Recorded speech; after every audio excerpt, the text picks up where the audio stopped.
Okay, hi. Oi. Okay, it should be streaming for realsies now. Unbelievable. No. Let me see if To I anyone can. watching this in the future, this son of a bitch here decided to spring a stream on us. Ah.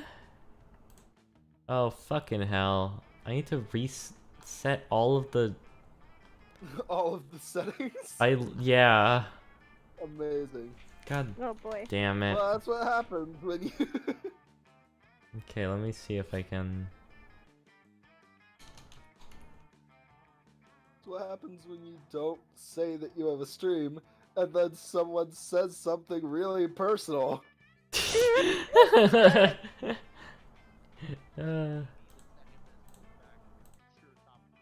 Where are you streaming it? Because I can't find it. Oh, it's not public yet. Oh, okay. Am I hearing myself? Am I hearing you? You should. Because I'm hearing other speaking audio. I am too. Oh, it's probably from my headset again. Oh, okay. Oh, okay. Let me Yes, turn it's you guys reverb. down. Okay, it should be public now. It's public. It's now public. Is it public? There's public streaming. It's the monster camp. Monster camp. Ow. Holy Say boo. Ow. Monster camp. Ow. Monster camp. Monster camp. Ow. Ow? Oh. Ow. Hello? Yeah? Okay. Do you still hear yourself? Yeah. Yes. Well, no, sorry, no. No. Wait. Okay, Wait. there we go. No. Yes. Like through no. my headphones. Yeah, no. No, I do not. Okay, let's. Are you streaming with your little VTuber Hell yeah, I am Oh, dude. on Twitch? on your On tube. YouTube, I think. Your tube. Our tube. It is not YouTube, it is our tube. Okay, You let us. community sausage. Our tube. And Get it? since less people, should we do a longer game? I don't know. Oh, you're still spooky. Yeah, I'm let's do a short spooky. game. Short game? Let's do a Still. short game. Short games are still pretty long. Yeah. Yeah, it Okay. does say 70 minutes after all. Yeah. Okay. I've never seen. Camp Spooky. You want to be the Stage of narrator? I don't know. Sure, I guess. I'm gonna skip this bit because I just want to pick your Okay. characters. I called dibs on him. I'm a. Really? Who am I? Who do you really be? It's But, like, actually, though. me. It's me. I'm a little creature. Sunscreen. Oh god. Oh, it sounds like you too. That's Yeah. adorable. I'll take this Fine ukulele. competitive tarot. Totally fine ukulele and let's get some. Let's get chess too. All right. Who wants to go next? Once we player 2. Who do you want, Jan?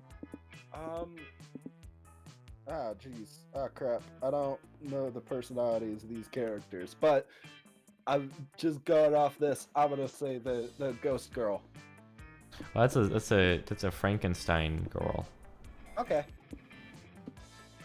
Okay. I'm just gonna make it Jan. Jan. Yeah. Where the frickin' J. heck? Letters are It's so in alphabetical confusing. order. Wait, Oh no. capital oh, no. N. There we go.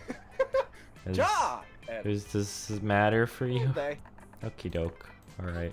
Extra everything. So you can pick between marshmallows, Marshmallows. recorders, canned brain, book of orgy etiquette, human Huh. wool sweater, the sword of Rorar, Roar. king of the Roar. lions, hipster costume, coloring Hawaiian shirt, and Pokemon trading card game.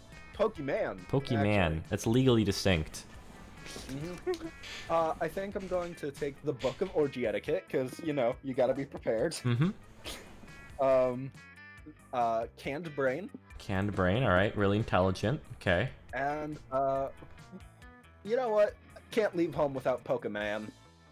Classic Pokemon TCG. And then, Doll, who do you want to be?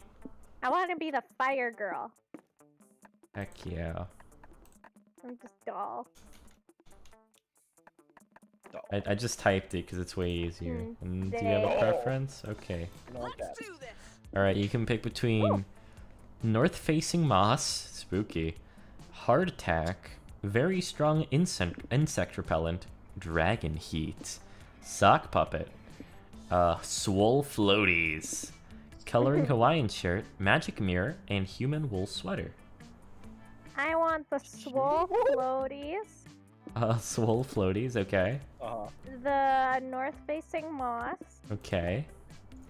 and the sock puppet. Sock puppet.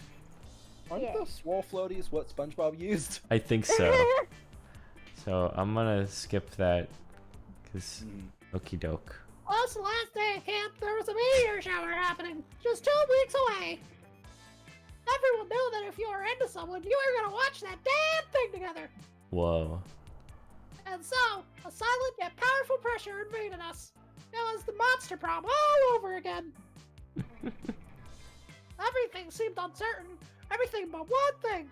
Whoever we were asking out on a meteor shower date, it was probably going to be one of the 6 coolest people on that bus. Whoa. Joy Johnson Jujima, 23, a badass witch who wanted to chill a bit after saving the world countless times. Alright, that's enough of that voice. I'm starting to get annoyed by that, so can't imagine how it's feeling for the audience. Aravi Misha, 22, a hot-headed adventurer, possessed by a curse who had turned out to be the most annoying roommate ever. So she has a stand. Stand out sky, stand out sky. Calculester Hewlett-Packard, a library computer who had become a sentient robot ready to experience life at its fullest. Delia Aquino. Aquino? 20. A buff blue demon and warmonger who had set her sights on conquering summer next. Let What, me... like with sword and army and whatnot? Presumably. Damien LeVay, 21. A fearless demon with a taste for destruction and a love of fire. Wonder what destruction tastes like. Yummy. And Milo Belladonna, 23? A Death Reaper doubling as an internet influencer, and who was profoundly in love with life and all its earthly pleasures. The bus trip was long, and all of summer could be shaped by the first step well taken. And so it was clear. It all came down to breaking the ice and causing a good impression with the right person. Oh boy. Break the ice by doing something unexpected on the bus. Challenge someone to a staring murder duel. someone. Is that one of the options? No, That's- it's not. That's pretty on brand, so I could believe that. Yeah. Just sigh loudly. Swear about your sworn enemy. Spend the trip updating your software. Start taking selfies compulsively. Just a huge burp. Brat. Who do I want to go after? Cause... Yeah, I mean, I can only tell who one of those is. Yeah. And spend the trip updating your software. Oh yeah, no, that's definitely the demon. I'm assuming this one is probably the Reaper, who's like an influencer. Yeah, she was. Yeah. Oh. That one's definitely Calculester. This Yeah, one's obviously. probably the Goth girl. I'm gonna say... I'm gonna pick this one because I think it's the Monster Hunter girl. What about you, Jan? What are you gonna pick? Calculester. Okie doke. Spend the Updating trip software. software. And you, And Doll? I'm going to start taking selfies compulsively. Yes, I got the right one. Yeah. Do you wanna voice her, Doll? Okay. Ooh, I've been itching for a good duel. You're on, Cyber. Ooh. It's not much of a duel, though. Staring contests are pretty low stakes. Grr! I'll show you, doubter. You and me, starring duel. Oh, starring? Staring duel. Staring duel. Now! Ravi, you're going to lose. I don't even have eyelids. Wait, then how are you making your eyes smaller? I don't know. No! I already blinked! How could I be so easily defeated? Maybe they're like Jack Skellington. They just kind of like move their bone around. Oh no! Cyber, I need to grind for a while before you and I can properly duel. I'll stare at everything I see for the next week without so much as flinching. By the time we arrive, we'll have our match, and I'll beat you easily, or I'll best you easily. See you at camp. Holy shit, her voice hurts. Oh, are you updating Jen?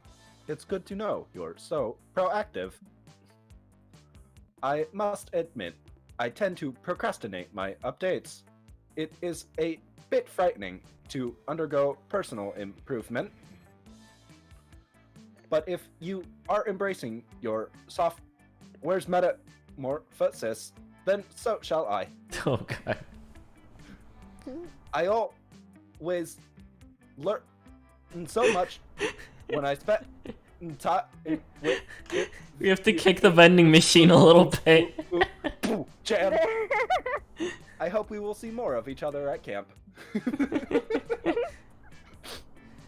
Oh god. He doesn't have the RAM for... taking selfies, are we? I've already taken 186 before we left Monstropolis. Holy cow. Check it out! I call this series When We Were Going Through a Tunnel and I Couldn't Connect to LTE Briefly.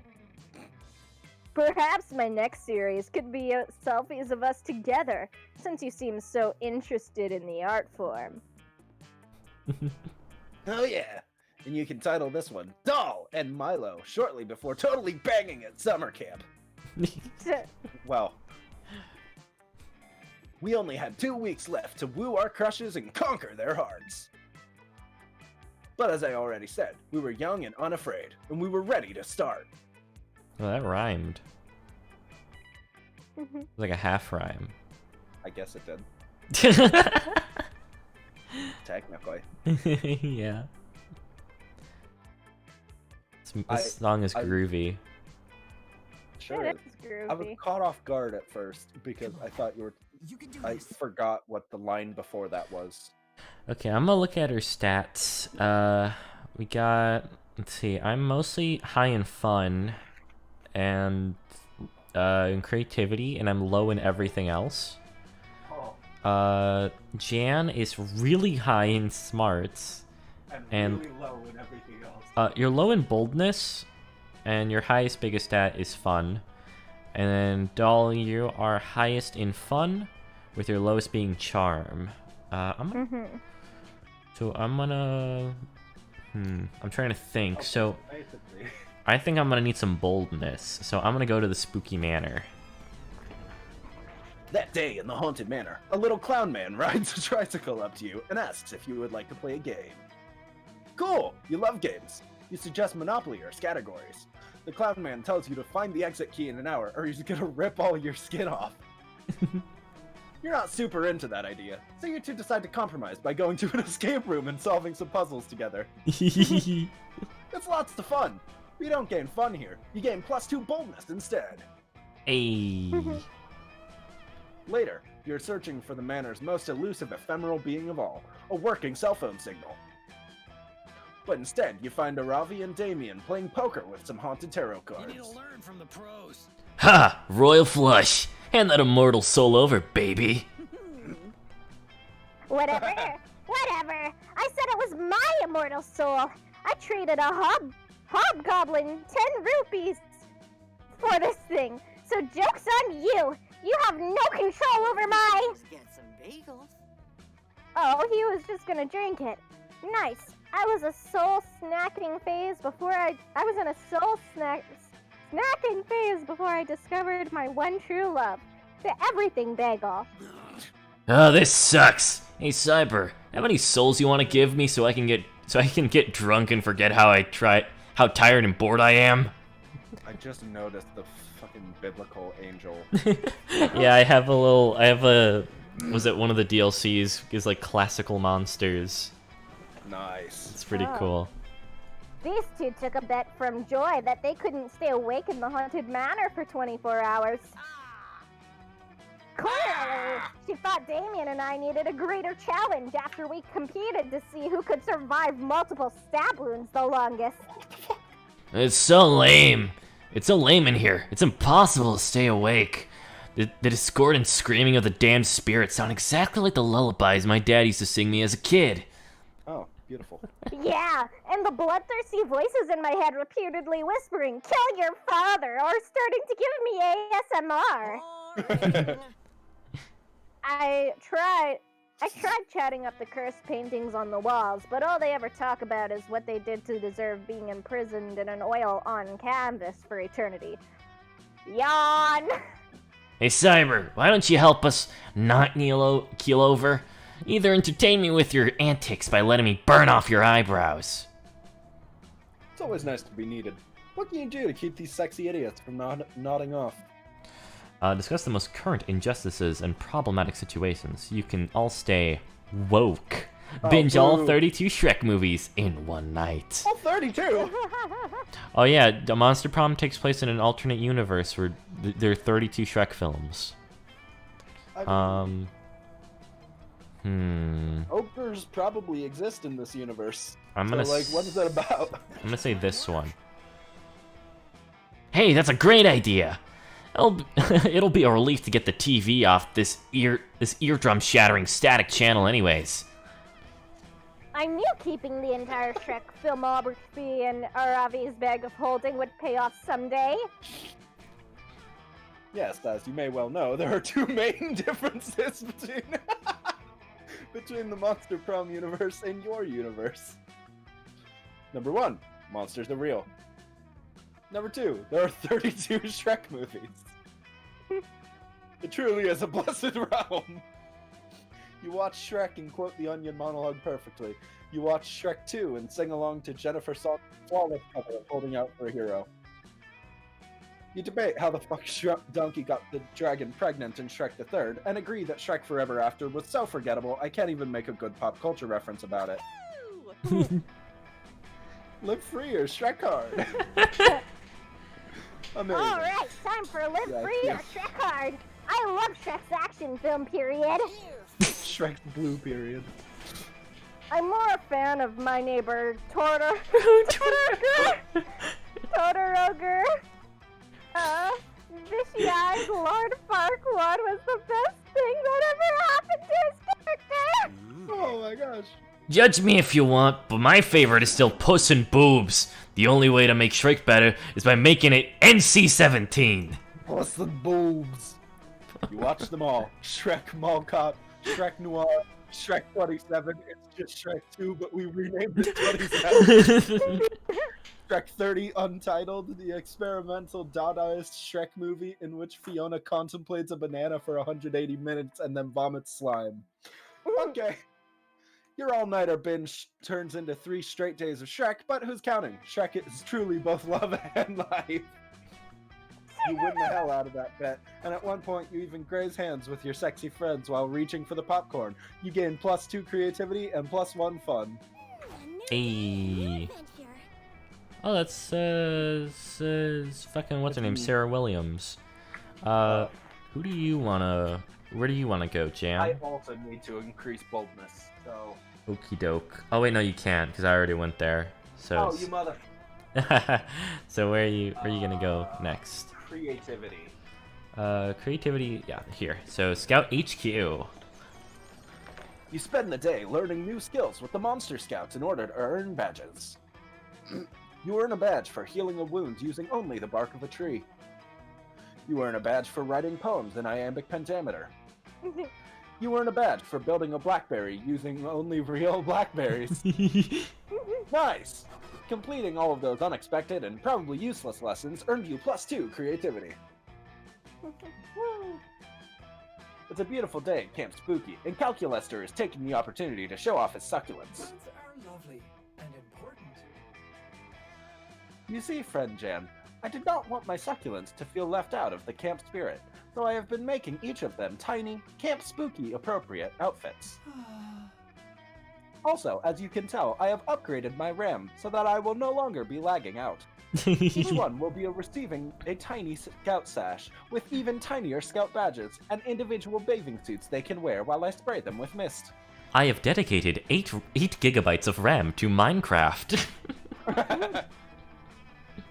Calculester is so adorable when he talks about his plants. You can't help but stare lovingly into his face as he speaks. Aw. Well. Fucking everyone.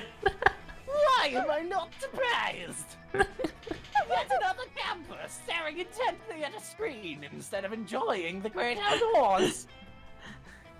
Camp Spooky isn't about using electronics. It's about engaging in classic activities like scouting and swimming and doing manual labor to benefit the camp. And yet, here you all are, on your phones! You explain that Calculester is not, in fact, a phone, but rather a sentient being, and in fact a fellow camper under her charge. Friend Jan is right. Friend Camp Director Miss Weaving. You and I have interacted multiple times. That's what students and their phones always say to try to justify their technology addiction and neglect their real-world responsibility. You have left me with no choice. I'm afraid I'm going to have to confiscate all screens from you until you've kicked this nasty habit. Wait, so she just kidnaps him? Tries Flash, shoving Camp him into her Director Miss desk. Weaving grabs Calculester and starts trying to put him in her pocket.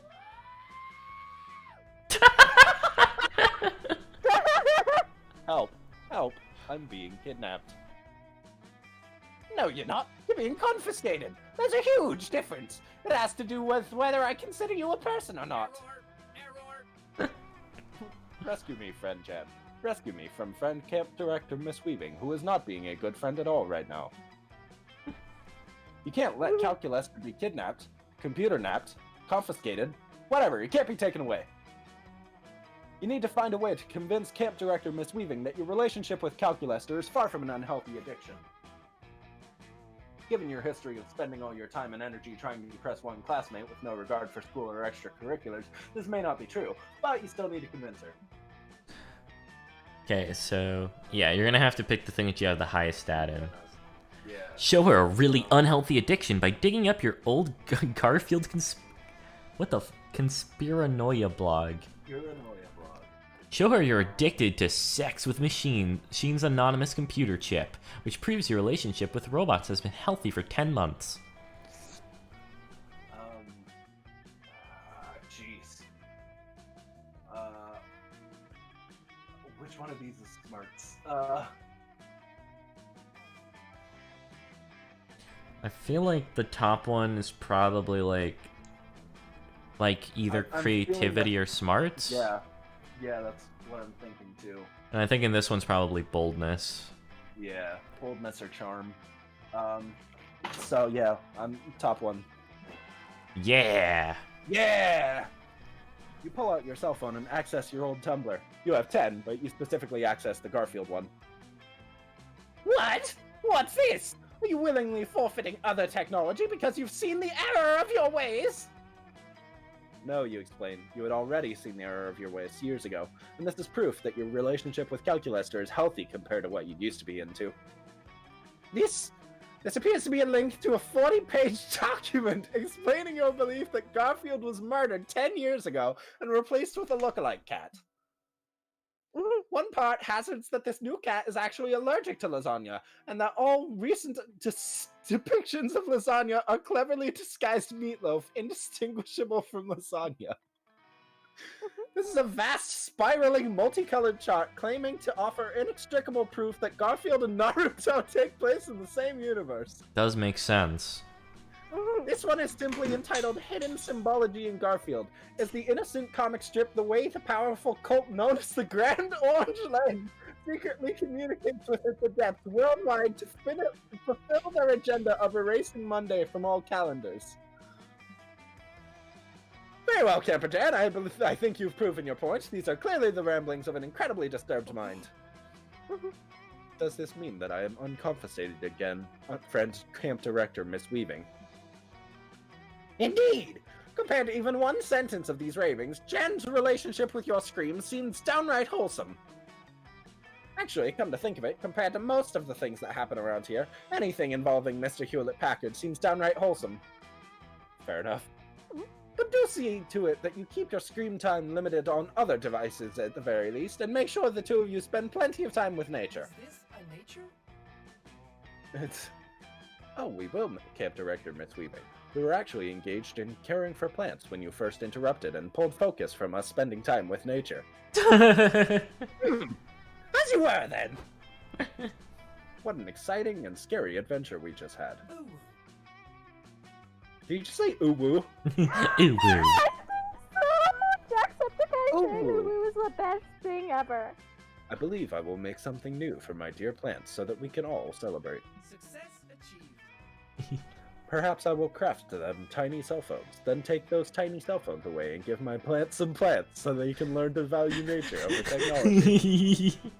I'm glad Calculus learned a lesson, because you haven't changed at all, except for gaining +2 charm and +1 fun. Wherever Oh, I neat. go, it'll be a blast. Alright, it's you, doll. Where do you Okay. want to go? I want to increase my charm. Okie doke, so you're going to the Camp Dome! Okay. That day at the Camp Dome, you play Hacky Sack. It's all fun and games, literally, until the Hacky Sack falls, and against all your knowledge of Hacky Sack's supposed composition, it breaks upon hitting the floor. What the fuck? The good news is, inside it there's +2 charm. You call dibs. Heck yeah. Wait, can I voice Milo? Obviously.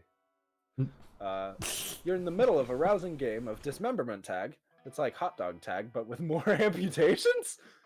What's hot dog tag? I don't know what hot dog tag is. I've When never you heard duck of to that. avoid a flying covered head and run smack into Milo. Would you be okay with that, though? Did you say you wanted to do Milo Cyber? Yeah, is it alright? Yeah, that's fine. Oh, jeez. Oh boy. Ah, doll, the person of the hour. Tell me, as long as you're here, which paint swatches do you prefer? Lifeless corpse gray? Or Jaundiced. jaundiced? Fucking hell. Jaundiced. Jaundiced sclera yellow. What are we doing? What are we doing, you ask? Calculaster, darling, could you give us the sales pitch at this time, please? I have a story pulled to tally the results of. Milo and Calculaster. House flippers. What? You see, friend Milo and I consider ourselves expert in flipping and selling furniture. Given that... Oh, flippers! I thought he said strippers. We enjoy stripping. We enjoy stripping for the excitement and amusement of others, I do not have genitals. which makes it even more odd. I Given am that just Milo is an bones. adept stylist, and I myself am furniture, it seemed a natural fit. What are the plans for today? At the moment, we have taken on the daunting task of refurbishing and reselling the Camp Dome. You remind Calculaster, while simultaneously dodging flying jawbones and severed elbows, that the Camp Dome is not for sale, nor is it his property. What the fuck? Adversity? Oh, adversity has never stopped Cal and Milo, house flippers before. If you don't give up on something you truly believe in, you'll find a way. Friend Doll's doubt is reasonable, however. Finding a buyer might be difficult, given how dangerous the dome can be. Yeah, no kidding. For example, you're standing unmoving in the line of fire, narrowly avoiding getting pummeled by fists that are no longer connected to bodies. Well, that's different. All of the players in Dismemberment Tag have consented to die in this game, but what about non-consensual death? The dome is fraught with offenses, such as uncovered power outlets, exposed wires, unmarked exits, and the rodent infestations attracted by all those rotting corpses. Gosh, it's a long list of OSHA violations that needs to be addressed. What if a newlywed couple with a baby wanted to move here? You make an excellent point, darling. We need to make the Camp Dome a safe space for all monsters and baby monsters alike. It's the only way to stay ahead of the market curve. Well, baby-proofing the dome does sound like more fun than getting your nipples blown off in dismemberment tag anyway. How can you make this hellhole safe for babies? Create more fire exits. That's it. Exit doors that lead directly to a bunch of fire, since fire is a very useful resource for people who might need it in case of an emergency. Or B, you're going about it all wrong. Baby-proof means that the place should have a safe from potential baby attacks. Set booby traps for babies. What's that booby traps for babies? You want to do that one? Yes. Oh, you got not so creative. Ooh. Oh no. Oh no, you accidentally chose your worst one. Oh well. Well, that's a wonderful idea, doll. I've done much research on babies, and my findings have concluded that they are quite parasitic on young couples. Couples plagued with babies get 68% less sleep and spend 100% more time cleaning foreign vomit off of their clothing than normal, which tends to bring them stress. Too right you are. It's like I've always said, life's too short to spend on a toxic relationship, even if that relationship is with a baby. Let's make some traps. You'll do Milo one better. Instead of wasting time making the traps yourselves, you'll take the easy way out and order a bunch of baby traps secondhand on Facebook yard sale. They arrive in the absurdly short amount of time that is characteristic of Camp Spooky. You soon find yourself surrounded by baby traps. These look great. We'll just need to set them up and... Wait a minute, doll? We've made a mistake. These aren't traps for babies. They're traps for new people who are baby. Boo. I'm not sure I understand the difference. How can a person be baby? You know, by being sweet and innocent. A cinnamon roll. A small bean. Is none of this ringing a bell? We're making Now that you cyber mention it. traps. Now that you mention it, I do seem to remember some of my friends using such strange adjectives to describe me at times. But don't worry, friend Milo. I assure you that myself and others who are baby will not be foolish enough to get trapped by it. As Cal is turning around, he takes a step forward and gets his foot caught in a mousetrap. This causes him to fall into a mop bucket, which tumbles down a set of stairs into a net, which hoists him up through a cloud of tar and feathers into a row of spikes, which he eventually falls off of into an Iron Maiden that immediately snaps shut on him and is dropped into a pit of piranhas, which is drained into a pit of acid over a roaring fire pit, which is then poured on top of a pile of dead babies. I think we may have gone a little overkill. The good news is that since Calculester's a robot, he is able to be repaired with no ill effects.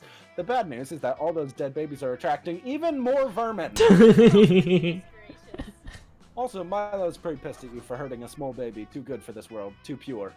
You don't feel so hot about it either. You lose 2 charm and 1 fun. See, that's what you get when you don't think. Oh. Well, I didn't. You hurt that small bean. I did. You went through 2. You have to pick the biggest number, and you have to deduce what you think the stat would be. Yeah. Yeah. Oh. Everybody, choose a food. Say your choice out loud. Okay. Chicken wings. Fruitopia. What? What? Fruitopia? I've never heard of that. It's a drink. Is that a Canada thing? Have it in America? Player orders decided on which food would destroy prehistoric humans' digestive systems if brought back in time. What I'm gonna say whatever the fuck Doll said. The Fruitopia? Yeah, Fruitopia. I don't even know what the sounds like a not actually made. that sounds like a chemical that they would have in the 50s. It's literally a fruity drink. And then what was yours? Chicken wings? Mine was chicken is wings. Next. Yeah, pizza is pretty bad for the system, especially dinosaur time people. Yeah, dinosaur time people. Doll, you go first. Okay, well, I should get my creativity up. Let's up your creativity. Yeah. Oh, right. There's a guest speaker, a Monster Scout HQ. She's a were-eagle. Oh, Oh. Monster Scout, here to tell you all about things through the levels. Her speech is surprisingly interesting. She started out at Camp Spooky, just like you, and worked super hard to earn every single badge. She also hints at some possible foul play, including her murdering a higher level scout and wearing her skin as a disguise in order to advance through the ranks. Sure is inspiring. You're too busy flirting with your friends to dedicate that kind of time to Monster Scout, but still, her speech instills you with +2 creativity. Hey. Hey. Afterwards, you end up vibing with Milo. You're sharing a hammock, cuddled up close with each other. Aww. And you're both checking your phones. Oh yeah, what could be more emotionally intimate than quietly scrolling right beside your #1 summer crush? Aw. Suddenly, Milo's phone starts blowing up. Granted, Milo's phone is always blowing up, but right now it's worse than usual. No need to look so jealous, dear. Just a work text. I keep telling the head office to not contact me when I'm taking a staycation, but I suppose this reaping is urgent. La la la, another day, oh my god, this is a little awkward, isn't it? Well, not awkward for you, because you don't know yet. I shouldn't tell you. But I can't resist a little gossip. Listen, doll, I don't usually disclose proprietary information, but I just got a gig for next week to collect your soul. Uh-oh. Oh. Huh? Milo's gonna reap your soul? It's feeling super terrifying and also a little bit hot. You ask Milo if this means you're gonna die next week. Short answer, yep, you're totally going to die. Yeah. Long answer, life, death, and fate are all weird and messy. It's hard to say 100% because of quantum nonsense, but I'm getting the gig. Yeah, you're gonna die. Congrats. Holy shit. This is the most awkward news you've ever received while lounging in a hammock. You start to freak out. No, doll, don't freak out. I'm an expert, and I promise you... It's not as scary as it seems. Death reminds us of the profound and infinite beauty of life. And realistically, it's not like you're immortal or anything. Sorry to burst your bubble, but death was gonna find you eventually, boo. TBQH, I'm going to do you a huge favor by letting you know ahead of time. It's my gift to you. The opportunity to go out with a bang. Let's make this last week of your life the best week of your life, and spend every moment together, and we'll end it with a huge party in celebration of Doll. A whole week with Milo. Sounds like heaven, and it's exciting enough to distract you from your imminent death. You're in! Lovely. God, you're going to get so many Posthumous. I can't fucking read. Posthumous followers. I'm almost jealous. Oh, and we should start considering a party aesthetic right away. We need some big memorial main event with the party. Something that'll honor your true essence, doll. And obvi, it should be Snapchat friendly. Any ideas? Your time to shine. Quick, what's the perfect way to 1. Entertain your party guests, 2. Commemorate your entire existence, and 3. Impress Milo? You'll narrate an epic tale of your life through the profound incarnal medium of interpretive dance. Wow, I really am dyslexic. You'll have your friends give toasts in your honor. It'll be emotionally moving, and everyone will get shit-faced. 2 birds, 1 stone. The bottom one. You should probably look at your stats. Are you sure of that? Are you Okay. sure of that? Okay, doll. Oh, because my charm is so low. Your that's charm is really bad. low, Yeah. and your highest stats are fun and creativity. So, Are you sure? are you sure? Okay, I'll go with the top one then. Just So like, creative. Let me see. You want to perform an interpretive dance? Wait, was that bad? No, that was oh, good. that's good. Yeah, because you have a high creativity Okay. stat, so that's your highest stat. So, and that was a creativity thing because it's Oh. dancing, it's art or whatever. Okay. You want to perform an interpretive dance? Oh, doll, that's wonderful. I was 75% sure you wouldn't let me down, and you didn't. Yay! It's the perfect choice for this party's main event. After all, dancing is the second best way to celebrate being alive. The best way is driving a jet ski, obviously. But I have one concern about the dance number. Emotional vulnerability. Dancing can be so revealing of our internal psychology, you know? They say the hips don't lie. We'd better rehearse your story of my life dance before the party. Go on, give me your raw, unfiltered truth. That'll make sure it's feed-worthy. You perform a dance for Milo in honor of your existence. You pour everything into this dance. Your love for Milo, your fear of death, and your gosh dang heart and soul. Doll, you're an artiste? My god, I'm shook. I can't believe you're secretly profound this whole time. Your movements were simply breathtaking. Your rendition of the robot was a classic, but also a searing indictment of the modern industrialism. Oh, and those strange, awkward hip gyrations perfectly express your belief that we're all imperfect beings, united only by our mistakes and shared experiences. Don't get me started on the dramatic leaping. Such an apt metaphor for life. We're all just leapfrogs, jumping between lily pads in a pond full of our tadpole babies. But still, something's missing. I think it's the end of the story. Your death needs a big finish that stares death in the face. I can't believe I'm saying this, but doll, you need me. I want to finish off your performance with a little tango of death. Come here, you silly mortal. Dance with me. Oh, you and Milo rehearsed the most swoon-worthy, sexually charged, erotic death tango of all time. Yes. That rehearsal was so stirring. Let's see an erotic butterfly. Like seeing an erotic butterfly breaking free of its cocoon. And I'm sure that the real thing will be even better. You've got me pining a little, doll.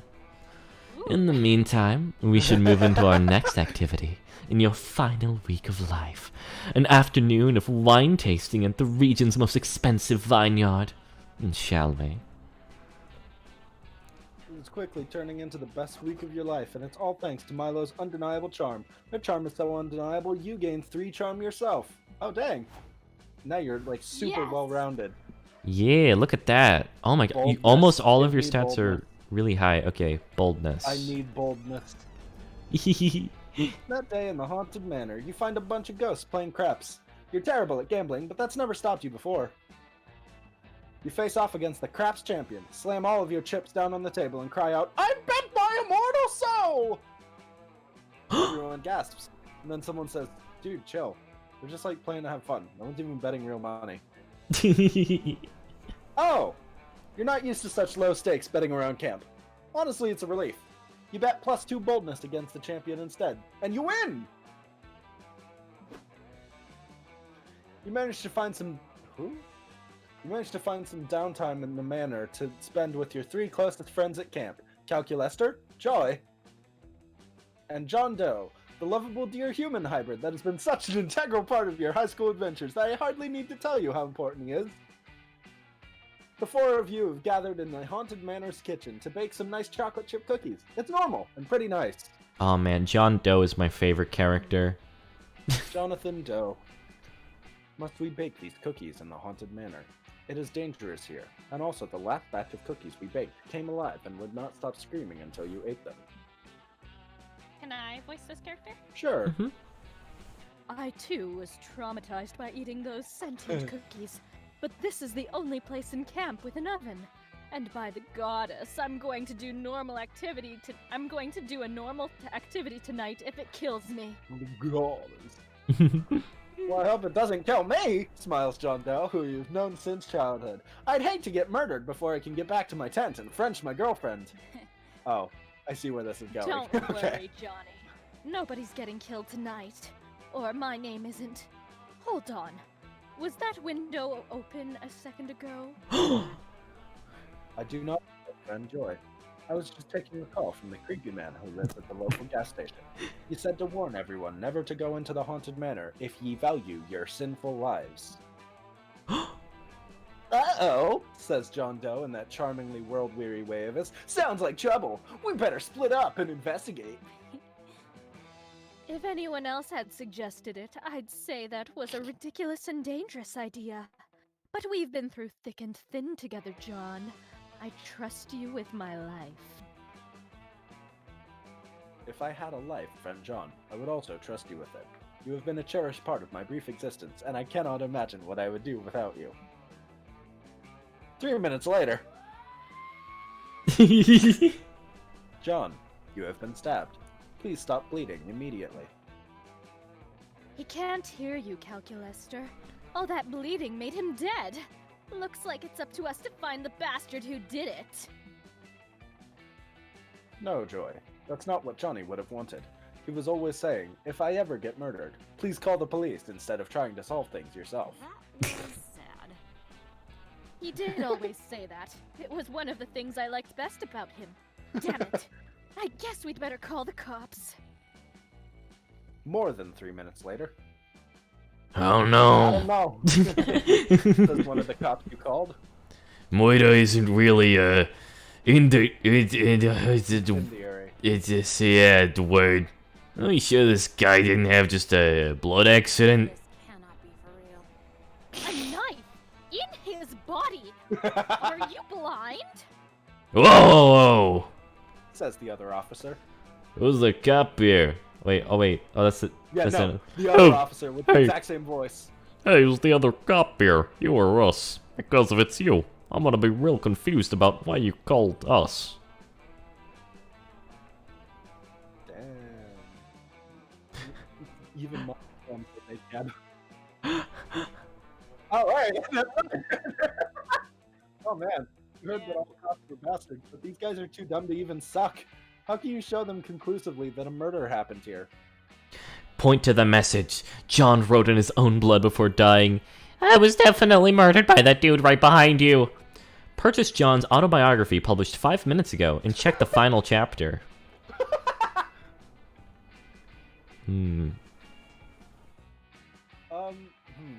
Star high.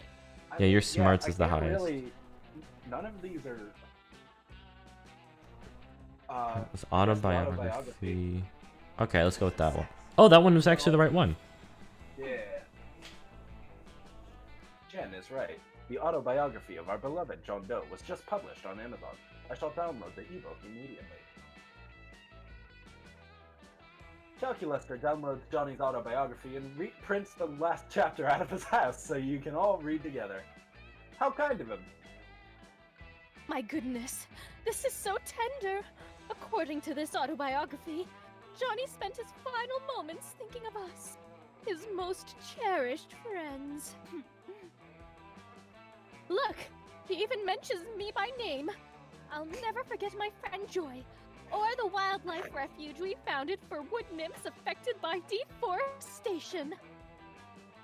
And even as I was being brutally stabbed to death by Jerry, Camp Spooky's resident slasher killer.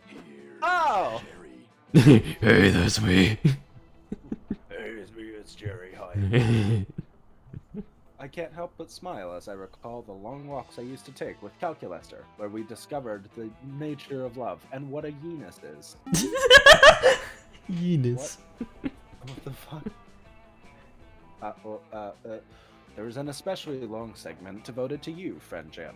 Apparently, the time you spent together in the Space Defense Force left a truly lasting impression. You can't resist taking a peek. The best part about you comes near the end, when the blood loss is really starting to get to him. And as for my most fuckable friend Jen, my only regret is that I never got to spend I spent so much time Frenching my girlfriend that I never got to French them. Wow. He was dying of He was dying of multiple stab wounds I inflicted, but in his final moments, all he could think about was his intense desire to French Jan. I'm so moved. I don't even feel like stabbing right now. That'll make it a lot easier to put you in jail. Oh, no, that's the cop. It's gonna make you a lot easier to put you in jail, dirtbag. Blood bag, says the taller of the two cops, pulling out some handcuffs. Now that we have signed the witness statement and this case is open and shut. Oh damn. I hate getting arrested. At least get my stabbing knife. Of course you can. Says the shorter cop. We're cops and not knife thieves. Great. Looks like I'm seeing you summer campers again real soon. Hee hee hee hee hee. Evil laughter. Excellent work, Chad. It seems that knowledge truly is power. Also, hi, Crab in the chat. Yeah, whenever. Hey, crab in the chat. Yeah, if whenever you're available, we should try playing together. Now that I think about it, you might actually you might Oh. fuck words. You Yeah. help. You might actually be my most fuckable friend too. Everyone agrees to spend more time imagining what it would be like to make out with you, because it would be rude to ignore Johnny's final words. How Rest in kind. peace, Johnny. Even in death, he's still the ultimate wingman. You gain 2 charm and +1 fun. Fine. Nice, your stats are pretty high now. I'm gonna. What's my lowest one? It's charm and smart. I'm gonna. I guess I'm gonna. I mean, we haven't visited the woods yet, so I'm gonna go for smarts. That day, you go to the woods, searching for edible roots to make a wilderness tea. You find lots of roots. Beetroot, ginger root, the square root of pie, the root of all evil. It was money all along. You threw it all together, and it was the most delicious tea you've ever had. It's so rooted with knowledge that you gain +2 smarts. Delicious. And the narrator gains +1 to pun. Yeah. After that, you head to the lake with Hex and Aravi. Aravi is testing... I just realized it's probably Aravi. Whatever. Aravi's testing her new Zora armor. And you're helping Hex chug as much lake water as possible? This so you guys, I can breathe underwater and do a whirlpool attack. God, I'm so glad I spent 200 million rupees on these greaves. Glug, glug, glug. Sorry, my mouth was full of lake water. I was trying to say, fuck yeah, this is fun as shit. Lake time with Cyber.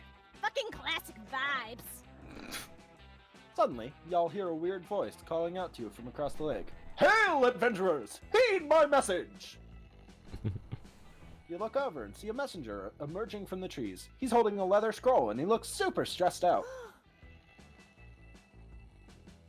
Messenger looks familiar. I swear, I recognize him. Maybe someone I cursed in the past? Adventurer Ravi! Adventurer Hex! Adventurer Cyber! I have searched for many moons to deliver! Yeah, you've got an important message for us. Life or death, blah, blah, blah. We know the deal. Give me the scroll, noob. Noob. The messenger gives Aravi the scroll, but right afterwards he collapses onto the ground. He appears to be dead. Shoulda had a stamina potion, am I right? Anyway, looks like the scroll says, venture to the northern wood. Bring this scroll. The ring of sus. The ring of sus. The ring of sus! The ring of sus. Sustenance. Bye. Yellow's being pretty sus. You guys, this scroll has main quest energy. It's kind of weird, but I bet this is an invitation to a dope-ass dungeon. Oh, I can smell the loot already. Holy shit. Oh. Wait. Holy shit, hold everything. I just realized why I recognize this messenger. He's an actor.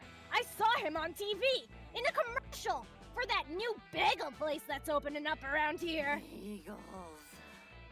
Then, if he's an actor, that can only mean the Ring of Sustenance is the new bagel store! Arabi, that scroll is dope-ass Guerrilla marketing. Guerrilla marketing advertisement! Yes! Yes! No. It's definitely a dungeon invite. Not everything is about bagels, Hex. And the Ring of Sustenance is a super dumb name for a bagel store. You kidding me? That's a fantastic name That's for a a bagel store. Great name. Not everything is about motherfucking dungeons, little Miss Motherfucking Dungeon Liker. Motherfucking dungeons. Motherfucking dungeons. You know what, Hex? I do like dungeons, and I'm not ashamed of it, you green fart cloud. off my shorts! You loser ass, Sundari ass, Lots of asses. RPG ass, nasty smelling ass, full inventory ass, Koopa Troopa looking ass bitch! Koopa A Troopa look. wide variety of asses. Yes. Oh, hell yeah. We've been waiting for Hex and Aravi to have an argument so you could support one of them in a heroic gesture of romantic friendship. Pick a side. Oh That's a lot no. more. Oh no. Oh Hold up. god. Okay. Hex is right. I just found that messenger's IMDb page. His name is Todd Zombiehead, and he's defo an actor. Aravi's right. That's no actor. I can prove it by hurling his corpse into the sea. Into the sea. Um, Boldness on the bottom, and I think the top one would be smart. I'm assuming this top one's smart. Okay, so nothing lost, nothing gained. Just pick one. This one could also. Yeah, it is probably boldness. Now that I'm thinking about it. Yeah. Um. Probably charm. I'm gonna go with- Neither of them are charmed. Okay, yeah. Be creativity. Huh, Cyber, I think that messenger is an actor, so I don't think he's actually dead. Probably wouldn't be super chill to throw. Yeet! Fuck yeah, Cyber! Let's hurl this corpse into the sea! RV is very psyched about your corpse hurling idea. You three drag the corpse to a nearby cliff, overlooking the majestic stormy ocean. Damn, those are some big waves. Kinda makes you think about how small and insignificant we all are. Am I right? It does not, and fuck you.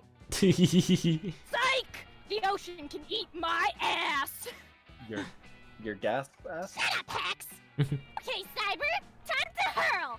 I'm thinking we do a classic dead or alive test. We toss it in, and if it floats, it was a corpse. And if it doesn't float, then, we get all the experience points for killing the messenger. It's a win-win. I mean, I don't see any problems here. God, I can't believe I have to put down my pizza roll, Ah! goldfish, and be the fucking voice of reason here. I hate being the voice of reason. It's not a vibe. But holy shit. This makes 0 sense, Aravi. We got totally distracted. Even if you prove this guy's actually hey, dead, that doesn't help us figure out the scrolls. Oh my god! Just let me throw this corpse into the ocean! I know it doesn't help us that much, but I really want to toss him! I've been throwing I body really off the want cliff to in toss like him. 2 whole months! You know what? Alright, do it! Yeet that man back to Mother Ocean! Yes! Okay, Cyber, here we go! 3, 2, 1, hurl! You throw the messenger into the ocean. His body hits the water and makes a huge splash. You all have a big laugh about it and high-five each other. Play of the game. I like to imagine that we freeze frame midair, like in a sitcom. Yeah! See? This totally proves my point. Throwing corpses into the sea kicks ass. But I still think I'm right about the bagel shop. But I'll admit, that splash was dope. Now, let's blindly follow this scroll to the northern woods. Let's adventure together. Fuck yeah! And you're coming too, Cyber! I'm officially making you our 3rd party member for this quest! I know you're only level 3. Don't worry. Keep you safe while we're in the dungeon. Just stay close to me, okay? I'm a party member. Everybody, choose a fictional character. Say your choice out loud so the other players before clicking. Okay. Monokuma. Sora, I guess.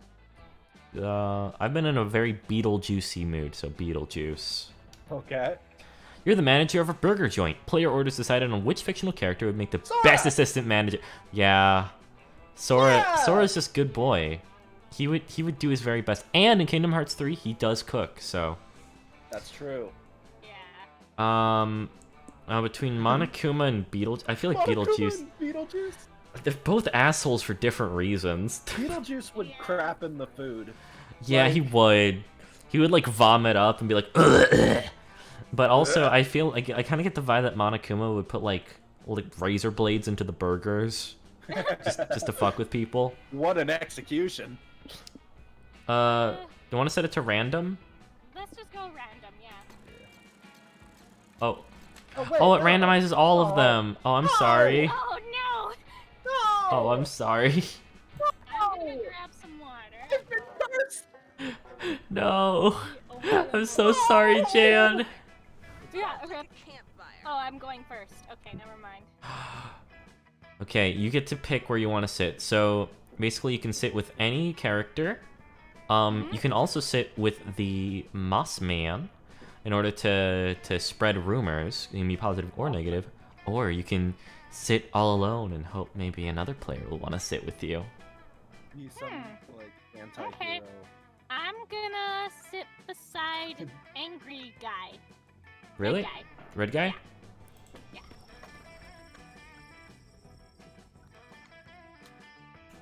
Oh, right, that's me.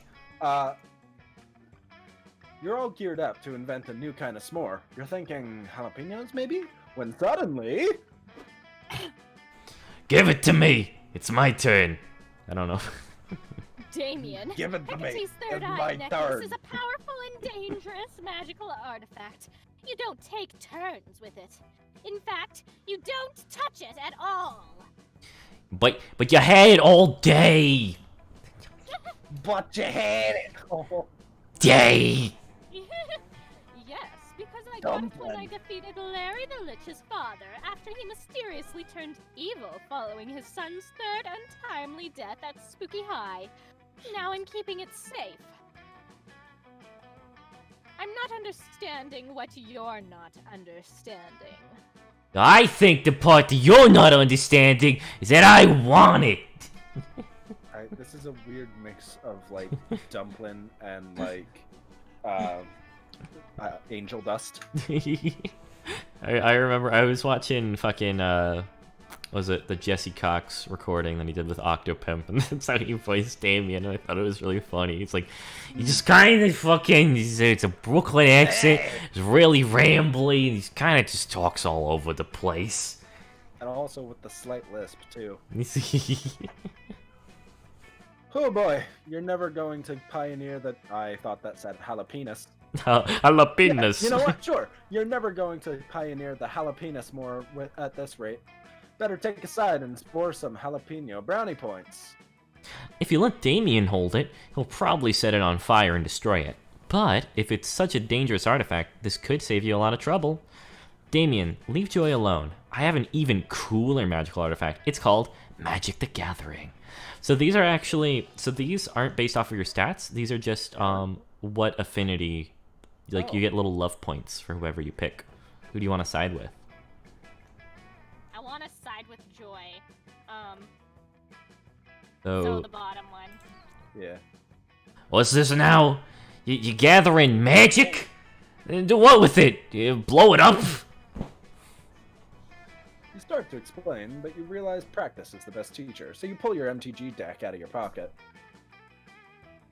Doll, you swore to me that you'd given up Magic the Gathering.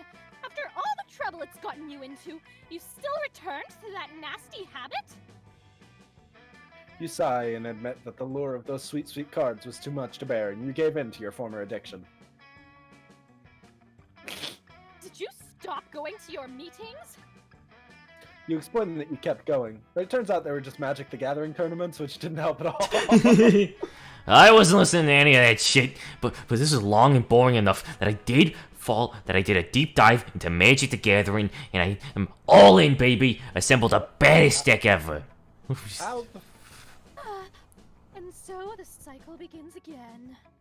I got Tesquire, the Golden Fang, Valadin Click, and the Geist of Saint Treff, and I spent several $1,000s bidding on a Black Lotus on eBay, and now I'm broke.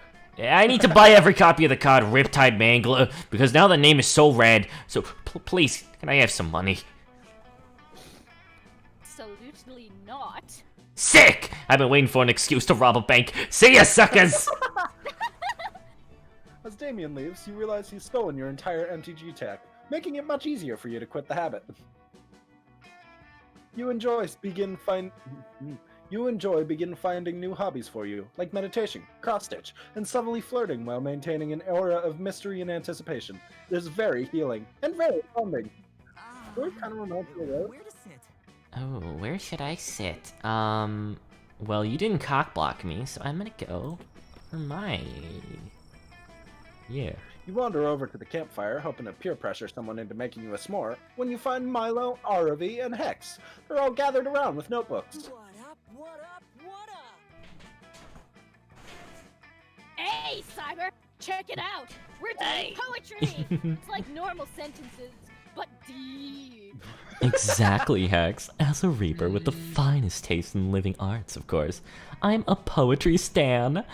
In my infinite compassion, I thought that poetry could be a nice exercise for Aravi to connect with her feelings and embrace the now with a little more joy.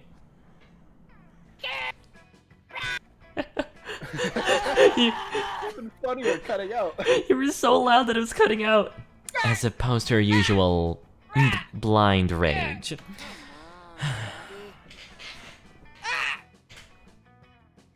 Come on, Robbie. Poetry's tight. I mean, usually I express myself through the flavor of Pringles I'm eating, but Milo's shown me I can also express those feelings with words. That's wonderful, Hex. You see, Ravi dear, poems are for everyone. Like, epics are poems too. An epic sounds right up your alley, doesn't it? I just don't really get it. I mean, my grandmother used to read me the Mahabharata. Mahabharata? You were so close. Why can't I read that, but like not like normal words? Don't know. That one was cool, and it might count as epic. I guess. And I'm trying to put my feelings into this poem, but the only feeling I have is a deep desire to win. You have a desire to win? What do you want to win? Battle against your own vulnerability? You do. I want to win the poetry. Obviously. Ravi, this is not a competition. Poetry is the opposite of competition. You're insulting Sylvia Plath by implying otherwise. I just noticed the radish in her hat. I thought it was... Oh yeah, I guess it is. Yeah, and then she has a garlic on her like little shirt pocket. Yeah. Keep away vampires. As usual, Milo's just lying to my face so they can get an advantage in this poetry battle. Nice try, Milo. That trick won't work on me. Besides, I've told you this over and over. Everything is a competition. Everything? What about, I don't know, sleeping? Yes, it is! It's a competition for who can get the most of it. Or you can challenge run to see who can survive on the least sleep possible. What about yoga? A competition for who is the most bendy and sweaty. Duh! Bagels. Wait, you guys, listen to this poem I just wrote. Bagels, they used to be everywhere, but now they are inside me. It's a metaphor for consumerism. It's a metaphor for consumption. Milo's getting frustrated with RV's lack of vulnerability, and RV's about to physically fight Milo. Intervene before someone's feelings get hurt. Well, Ever heard of slam poetry? It's poetry that you can turn into a blunt weapon and beat your opponents with. Whoever can club the enemy to death is their poem is the winner. Ravi, you haven't been writing poems. These are just walkthrough guides. If anyone here's a winner, it isn't you. Slam poetry. Whoa, did you just say blunt weapons? I specialize in blunt weaponry. No, Cyber. Slam poetry is a form of poetry reading that rewards the most ham-fisted performance possible. Oh, God. It's too late. RV's no longer listening. She's rolled up her poems like a newspaper and is using them to beat the shit out of a pair of nearby goblins. Those goblins were clearly just taking a union-approved smoke break from their normal gig of being dungeon monsters, but RV doesn't listen when they insist they're off duty. Even though the goblins are screaming in pain, they do seem to like RV's poetry. If we're gonna die, at least we're being beaten to death by such beautiful words! You guys, seen any loot around here? Loot I got from these dead goblins. 2 whole packs of cigarettes. Nice! Do you even smoke? Fuck no, but I can craft. I guess a cigarette helmet. Is that a thing? Well, I'm scandalized by this violence, but, do you feel a bit better now, Aravi? Yeah, it kind of felt good to let it all out like that. Maybe poetry really is a good outlet for anger and other bad feelings and stuff. Very kind. I finally understand poetry. It truly is a beautiful art. I'm so happy we're finally on the same stanza. Yes, beautiful art. Just like the Taekwondo, or Jiu-Jitsu, or cutting someone's head off with a longsword. I wanted I poetry! don't know if that's an art. I think it's just...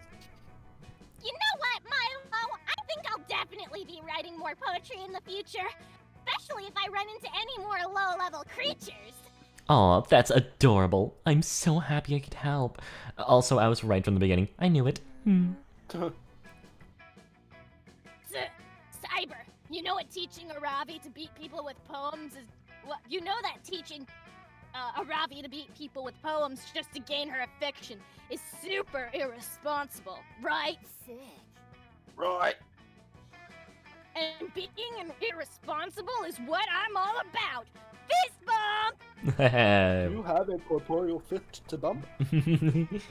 Heck yeah! Everybody's happy. Except those goblins who are near death. But you didn't come here to fuck a goblin, so... Unless there's some sort of super secret ending for that. In which case, you're game. I can't feel my organs. Shut up! Jan, where do you want to sit? You can sit either with Calculaster, or the Mothman, or you can lose. It's tempting, but, Calculaster. You see Dahlia and Calculaster singing together. Dahlia's showing Calculaster all of her Monster Scout badges, pulling them out one by one as if they're priceless treasures. I need that badge! Oh, she's like a Cologne. Okay. Yeah, do you wanna... Oh, who wants to voice her? I voiced too many characters. You can voice her if you want. Okay. And this is my brownie selling badge. Oh, I got text it by again. selling... What? The voice. No. There's only so many. There's only so many gruff voices I can do. So I was thinking This maybe is my Cyber brownie should try selling and badge. gruff So I got it voices. by selling Oh my the brownie God. of the most Monster Scout. Oh, it's awful. Do it. Oh no.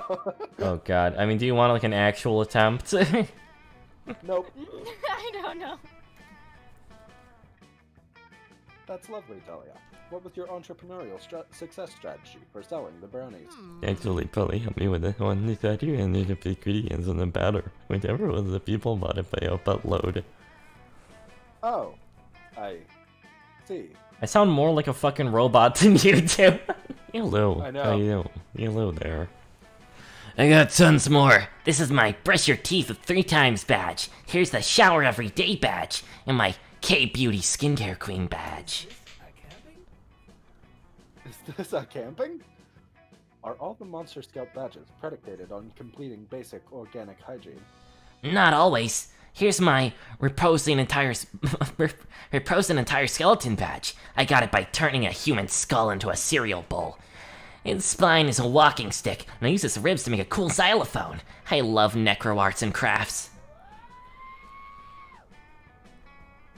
Ah.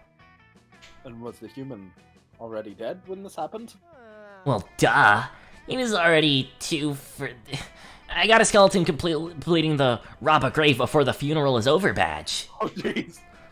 Coach is super proud of me. I think the widow was pretty as well. Took it pretty well. Fuck, I can't. I think the widow was pretty as well. Couldn't see behind her veil, but... that was a Freudian slip. I have a ton of badges already, but there's still so many more to achieve. But Dahlia Aquino never gives up. I gotta earn them all. Live fast, die young, and leave behind a pretty wife. Friend Dahlia, I am appreciative that you have thought to share this very important thing with me. Of course, buddy. What are friends for? Quite. However, I cannot help but feel a bit conflicted over your desire to earn them all. It seems that many of the Monster Scout badges are morally dubious. What? That's blasphemy. The Monster Scouts are an esteemed organization of plucky young monsters who want to achieve and do good.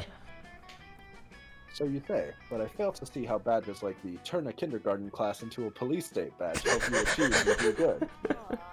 Have you ever been to a kindergarten classroom before? Those little snotheads have no order or sense of duty. A police state would vastly improve their puny society. This has been a great reminder to never let Dahlia get into childcare.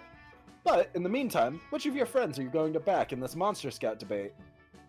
But Dahlia, how could you plan to get the questioning of the Monster Scout badge system? Wait, how do you plan on getting the questioning the Monster Scout badge system's integrity badge? Or, that's exactly what someone trying to beat Dahlia's badge record would say. Don't fall for it. Well, obviously I'm siding with the one I'm trying to have sex with. That's the top one. Oh, I never thought about that before. I can't believe that's a legitimate badge. Why does it even exist? It seems a bit counterintuitive. Though, perhaps the Monster Scout organization isn't so bad if it's open-minded enough to invite its followers to think critically about the system. Yes, I see now. This invitation for introspection allows Monster Scouts room for growth and judgment. How nice. By this metric, the Monster Scout organization is actually more ethically advanced than several world governments. Who cares about any of that? My world is falling apart. You're right, Callie. Oh, this is Callie. It's Cal. Cal. Yeah. You were always right. Our Monster Scout badge is really worth anything if they betray my mindless blind faith like this. But can you really blame the badges for your faith in them being compromised? Of course I can. Maybe. I don't know. Nothing is meaning it anymore. He wants to... What? Who are you? Oh, he's like he was the coach. Right. He was the coach in the previous game, but I guess he's like the scout like leader in this one. He's like, Great job, Dahlia. I'm so proud of you. yeah, coach, go away. I can't let you see me like this. Questioning authority, doubting Monster Scout propaganda. It's not who I really am, I swear. It's okay. Critical thought, openness to questioning everything, embracing the confusing aspects of reality and existential dread. Those are all aspects that every Monster Scout should master. I'm proud to award you with your Questioning the Monster Scout badge Systems Integrity badge. But I... Sorry, kids, I gotta go. I walked out on my colonoscopy today. Stay in school. Oh my god. I'm not sure if I want this badge, or if any of the badges. I think I need to lie down. Jen, this is fantastic. I'm so happy that we could help Dahlia achieve this level of personal growth. I would give you a badge for that, if I had any. Perhaps instead I could reward you with a soft collision of our bodies assisted by our arms. I believe you organics call it a hug. That's way better! You're sure Dahlia will be back to her bombastic badge-loving self by tomorrow. For now, you're gonna milk this hug for as long as you can. Bring out your flasks. What? What's going on? That weekend, you feel like getting wasted, so you go visit none other than Juan. Hola! You know, when I started making magical drinks, I never thought people would actually come to drink them. But hey, who am I to judge? Anyway, take a look at this one. Fucking, I don't know if I got the recipe right. You wanna try it? Otherwise, you're always willing to have the mystery box. So basically you get to pick the drink of the day or the mystery box. Sangria. Sangria. Or Oh. the mystery box. Like, the drink of the day looks really good, but I'm always down for a mystery. I want the mystery box. Be aware, though, that the mystery can be worse. That's okay. Okie doke. I'm all down for gambling. Pina colada! Mystery box! So bold of you. We hope you're happy with it. No refunds. No refunds. Mosquito, what do you say? Will you take a drink of the day? Or would you prefer the mystery box? It's like a mojito, but a mosquito. That's the joke.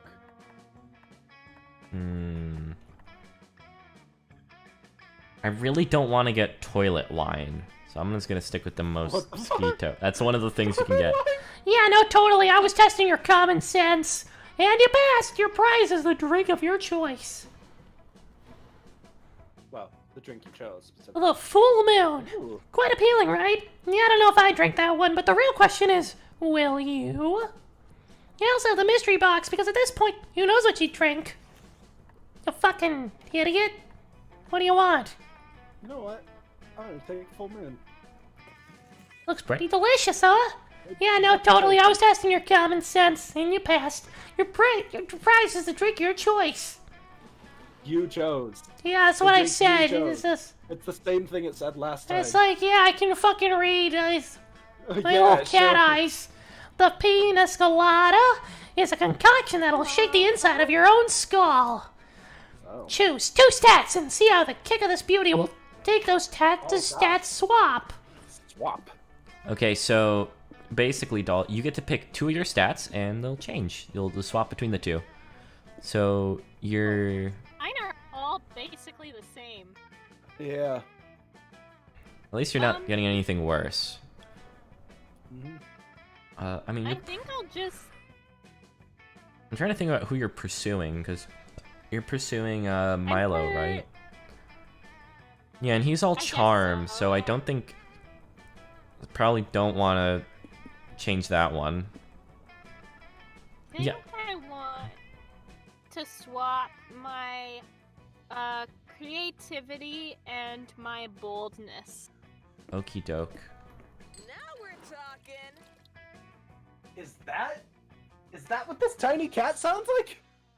Oh no, I think that was the fire lady. Oh, okay. Got it. Because the playable characters also have lines. Yeah, Like yeah, I Oz, forgot about that. when he gets a drink, he's like, I guess I'll just have one. Good old mosquito! It's not a drink. This is a magic mosquito that will drain your highest stat. Oh no. When it's funneled in your stomach, it'll dissolve and distribute what it absorbed between the rest of your stats. You might feel some tickles in your tummy. Okay, but just one. Oh no. Oh, I mean, There goes all of your fun. at least I have more boldness. The full moon is a very powerful beverage. Not just you, but all of you needs to take sips from it carefully. It'll open your souls to its beautiful full moon. And we have tonight. And the power will all of your stats, even just a little bit. Whoa! Whoa! That was good for everyone. Nice. That's You're pretty welcome. good. I hope you can stop at that. Happy trails! Hope you can stomach the power of the full moon. The fucking moon! Moonbeams! Everyone choose a song. Cotton Eye Joe. It's a Small World. Coffin dance. Uh-huh. Player order decided on which song is most likely to form a government mind control in disguise. I don't know. Cotton Eye Joe's pretty dang catchy. But Cotton Dance is also a meme. So It is a meme. See, the thing is that I get the vibe that It's a Small World would It's a be used Small as World, too. like mind control. yeah. Dang, we all chose good ones. Should we just go random for this one? No, never again. Okay. So, most likely to form I think mind It's control. a Small World should be first. Okay. I'm gonna 'Cause say... that's like infamously brain eating. I don't know if I... Okay. Cotton Eye Joe versus Coffin Dance. I don't know. I think Because Cotton especially Eye... where I live, it's like a song that gets played everywhere, like weddings, everything. Yeah. Yeah, I think everyone knows Cotton Eye Joe. Mm-hmm. So I'm gonna go with Jan as number 2. Yeah. Week 2. You Ep- should be dead by now, apparently. Happy campers. Alright, everybody. I gotta up my fun stat, because my stats are fucking ruined. Fuck your stats. I drank a mosquito. It was the worst thing I ever done. Fine, keychain, whatever. I got cookies. A few hours later, you're out adventuring with RV and Hex. Scroll Woods. You've already found environmental puzzles and clues with each puzzle ring a sustenance. Oh, so it's like an actual plot line and continues. That's pretty cool. Yeah, I wasn't expecting that. Strangely, all puzzles and clues so far have been vaguely bagel themed. Whoa! Once I rearranged these glowing stones to spell locks, the scroll appeared.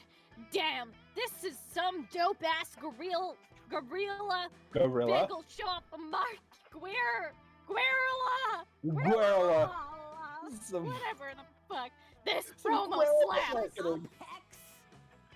Jump up, Heckler. For the last time, Hex, these clues are leading us to a dungeon, not a fucking bagel store. It's so obvious. Ugh, you'll see when we get there. What does the scroll say? Psh, whatevs, bagel hater. Psh. The scroll says, you near the end of your quest. Triumphant adventurers, walk 2 miles to the north. The ring awaits you there. Whoa! Wow! Finally, we solved these annoying intro puzzles, and now we get to dive headfirst into some sweet Dunge. gosh, I hope it's multi-leveled with a super complicated layout. He's dungeon horny. Yeah. Totes. But just in case it ends up being a bagel shop, I should prep first. I gotta make sure my patented cream cheese utility belt is full of maximum flavors. How did she get a patent on it? I don't know. She used her little ghost hands. But also, yeah, we should get ready. We should head to my stash and optimize my inventory. I'm all short range, high damage right now, if you know what I mean. I don't know. What Is you that a mean. sex thing? Short range, I don't know high either, but I'm damage? assuming that it is. It sounds like it'd be okay. I figured that meant she had to pee. RV puts a bag over your head and leads you to her nearest fully stocked weapon stash. She starts reviewing her inventory. Okay, just gotta pack enough for a full dungeon run. Let's go with 20 green potions for healing, and 20 red potions for mana, and 400 apples, in case I need a quick +5 health. I'll need all 128 different types of crafting materials. Dungeons are unpredictable. You never know when a mini-boss is going to be weak against iridium core. And then I have my weapons, obvi. As of now, I've got 8 swords and 14 crossbows equipped, each with slightly different attack and range stats. Those are all 100% necessary. Boring. Damn, Aravi. Hoarders, my hoarding addiction called. They want their absurd collection of useless shit back. Okay, I have You're one an last absurd inventory collection of spot useless open. shit. Oh, I know! I'll take the Axe of Golden Demise! I looted it off the Lightning Warlock mini-boss last week! Fuck that, Aravi! You know we share inventory space, and I need that slot. Oh my gosh. I'm planning to get covered in schmear, so I've got to take my package of 200 paper napkins. Napkins? They're a complete waste of inventory space. We're going to be fighting to survive in that dungeon, okay? I don't have time for your snack food nonsense. Dude, you take up like 99% of the inventory space. You can't give me one slot? Where did you learn how to share? The toilet school? Oh! Aravi and Hex are fighting again.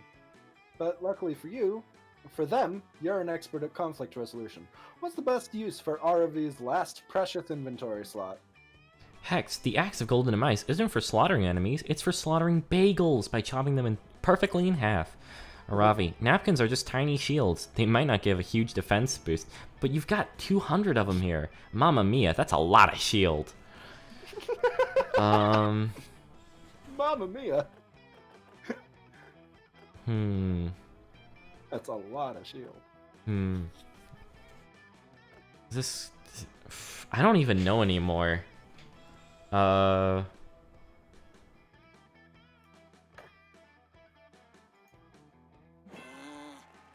God. I didn't even see what that was. It was apparently fun. I apparently passed. Okay. Bullshit, Cyber. You're making up a dumb lie to trick me and impress Aravi. Wait, you I'm gonna passed? fall for it. Somehow. Yeah. No! Like all the other idiots here. No, they're right! The Axe of Golden Demise is the pinnacle of bread-slicing weaponry! Prove it!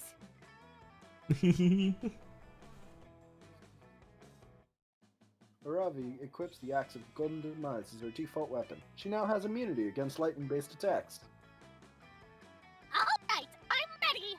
Now we just need to test the bagel! Hex, got one on you? You know I do, mofo. Mofo. Hex summons a bagel out of thin air. It's impressive, but also unsettling. Where the fuck did that bagel come from? Was it in their pocket? Or is this one of Hex's supernatural abilities? Can they summon bagels? I'm the narrator, and even I don't know. Me, as hard as you can! I'll show you the true power of the Axe of Golden Demise! Believe it! Now hold on there. I didn't say half as hard, not some arbitrary percentage. I want you to throw this bagel at me as hard as you can. Yeah. I've said it before, and I'll say it again. Bagel eat! The bagel flies through the air, and Aravi slices through it perfectly. The Axe of Golden Demise shimmers as its legendary blade parts the bread in twain.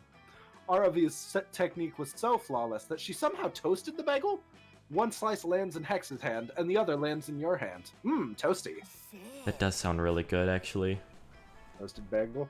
Mm-hmm. Bagels are awesome. Oh, I have, my... like, apple cinnamon bread, and now I'm kind of craving it. Because I ain't eating nothing today. Oh, no. It's fine. Oh, my God. I was so wrong. This thing is awesome! Fuck the napkins. This unbelievably sharp murder weapon is the ultimate bagel-eating accessory. Big pog. Text. The axe was crafted by a legendary blacksmith who was, made out of bread. Right, Cyber? She really is best girl. Thanks. I really wanted to test out this bad boy. When we get to the dungeon, I'll slaughter a goblin in your honor. How kind. Once again, your conflict resolution skills have saved the day. Now prepare yourself. The ring of sustenance awaits. Today will be a camptastic day. Camptastic. Alright. What are you gonna go for? Boldness? Spooky manner.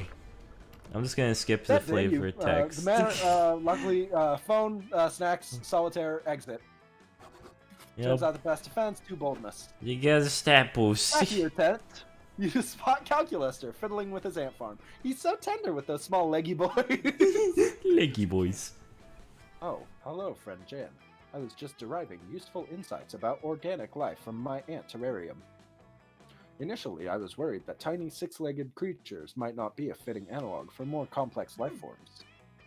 But friend Milo helpfully informed me that we are all tiny 6-legged creatures where it counts. Crisis averted. What the fuck? Lately, I have been focused on giving my little ants the happiest lives possible. If I can just optimize their tiny ant lives, it will help me understand how to make my larger friends happier as well. Recently, however, I have run into an obstacle. As everyone knows, the happiness of an organic being is directly related to how efficient it is at working. And my ants are quite efficient. I hardly know any humans who could vomit so much material into the mouth of their exalted queen. So true. But I wonder, are my ants as efficient as they could be? Surely there must be room for improvement, but I have tried everything I can think of without success.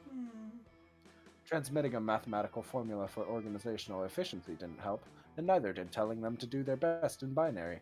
I am at a loss. Well, calculusters set the bar pretty low in terms of workable solutions.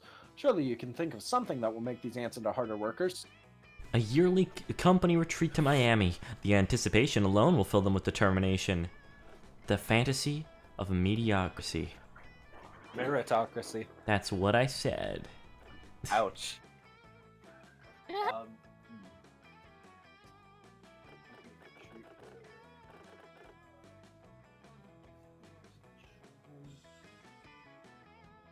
that would be fun one then.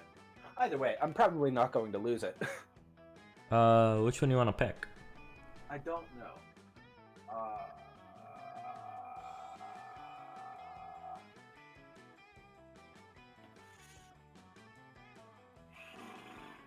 The fantasy of a meritocracy. So smart. Smart! Goodness, how did I not think of it sooner? The fiction of the meritocracy is perhaps the strongest force propping up the vampiric remains of late capitalism. Right? Jesus Agreed. Christ. Hell yeah, late capitalism. You said about indoctrinating the ants with a pile of think pieces, podcasts, and strident YouTube channels. You teach them a crucial and fundamental truth. Everyone gets where they are in life through hard work. So if you're suffering in any way, it's totally your fault. Yeah! Amazing. It's working already. See how the ants refuse to show any kind of worker solidarity, out of a belief that their very status as workers is shameful. See how the queen is able to cut benefits for her workers and force them to toil for longer hours because they no longer see themselves as having value outside of labor. And even better, notice that these lucky few ants who manage to break through their drudgery and achieve some measure of success no longer feel loyalty to their former peers at all. The social stability and operational efficiency of the system know no bounds. No wonder humans love it so much. Well, not all humans love it. Cursory search results return a number of essays on how the meritocracy is a lie. Not enough memory to process this. But those essays talk a lot about concepts such as dignity and class consciousness, which I do not understand. What I do understand are numbers, and the numbers don't lie. Other than dishonest 7, that number is very slippery. I don't get this joke. The numbers have gone up, which means your plan was a good one. If I were in charge of the meritocracy, I would put you at the very top. The one that does not exist. Unfortunately, I am not in charge of the meritocracy. I guess I'll just have to work harder. Perhaps you can teach me your secret. Oh, you'll teach... Oh, gosh. Oh, you'll teach Calculuster to work harder. Alright, that's a euphemism. You gain +2 smarts and +1 fun. Doll, where you want to go? Okay, I want to increase my charm? No. Yeah. You sure? Yeah, I think so. Oh, you're fucking doing the sports. Okay. Yeah. Doing a sport. Oh, you also have like a continuing plot line. Uh-huh. Since you're dying next week, Milo has been helping you live your last days to the fullest. Currently, the two of you are getting a super fancy pedicure, where little fish eat the dead skin off your feet. It feels amazing, and it's hella... Instagram. IG worthy. Yeah, sorry, a notification showed up at that exact moment. This really hits the spot. I've said it once, and I'll say it again. Fish give better pedicures than people. I need some R&R. This non-stop life celebrating with you has been all-consuming. But honestly, I can't remember the last time... Like the blob, or Dragoo. Other spooky things. I can't remember the last time I had so much fun. Milo looks at you with such bedroom eyes. Your heart starts to race. It's a tender moment. While we're enjoying this tender moment, I thought we could talk the deets of your end-of-life bash. I've been really immersing myself in the preparations, doll. This might be some of the finest party planning work of my entire career. First off, the venue is insane. I've got my boss to let me borrow her interior dimensional penthouse. The ceiling was made out of diamonds, and the bodyguards are literally 4-dimensional. We're gonna be doing this huge... Alright. doing this huge dramatic entrance for you, where you burst out of a coffin. Cute, right? And then the coffin outfits is the perfect amount of sultry. Trust me. Oh, and you're going... Is that what it said? I'm dyslexic. I'm a really bad reaper. I mean, I'm the best, boo. Oh, and you're not going to believe the guest list. All the basics, sure, but we have some huge guests on here. I did not realize you had this kind of pulling, darling. Keep it on the DL, but we got several prominent ghosts coming. Both Edison and Tesla, so things should get interesting. Oh, but still, I feel like something's missing. I think we need a big, mind-blowing VIP surprise guest.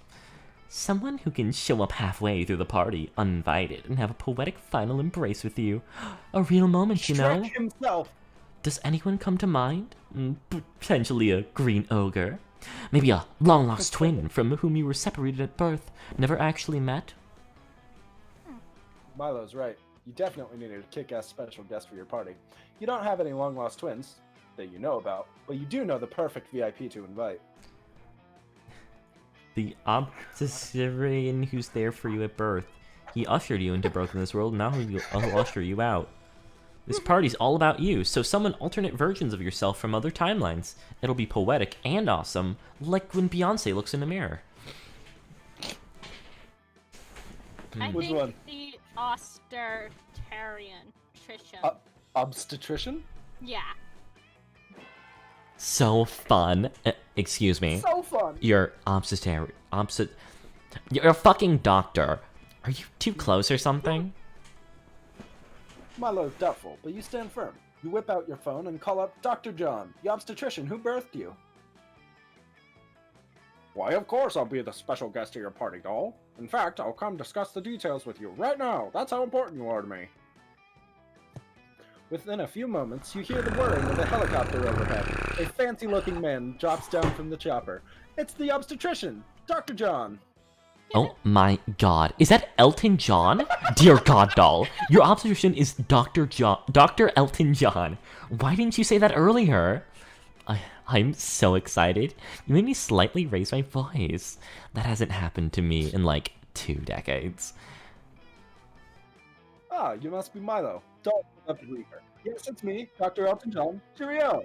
I was knighted, so my full title is technically Sir Dr. Elton John. It's a pleasure. Big fan of thee. I'm sure you're wondering about the deep, meaningful connection between me and Doll. Let me tell you the tale. You see, I used to be a world-renowned fucking notification, damn it, obstetrician, but the birth of Doll changed my life forever. As I watched Doll's mother suffer through a 52-hour labor, holy crap, with the fire and everything, I'm struck with the profound beauty of all living things. It was such a meaningful, poetic birth that I was inspired to leave my medical career behind and become a musician. In a way, all of my success, my 5 Grammy Awards, my 2 Oscars, and of course my beloved Disney Legends Award, are all thanks to Doll. That makes perfect sense. You know, now that I think about it, I can sense the essence of Doll as an underlying fabric of all of your songs. Exactly, and that's why I'm honored to be your special party VIP. I'll even waive my appearance fees. Aw, how kind. Now, what say the 3 of us take a... Fucking... Really? What say the 3 of us go take my chopper for a joyride? Life is short after all.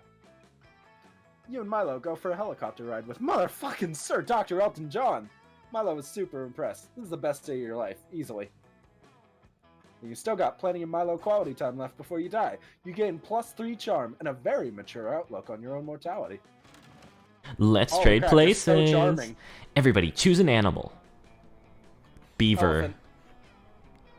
axolotl.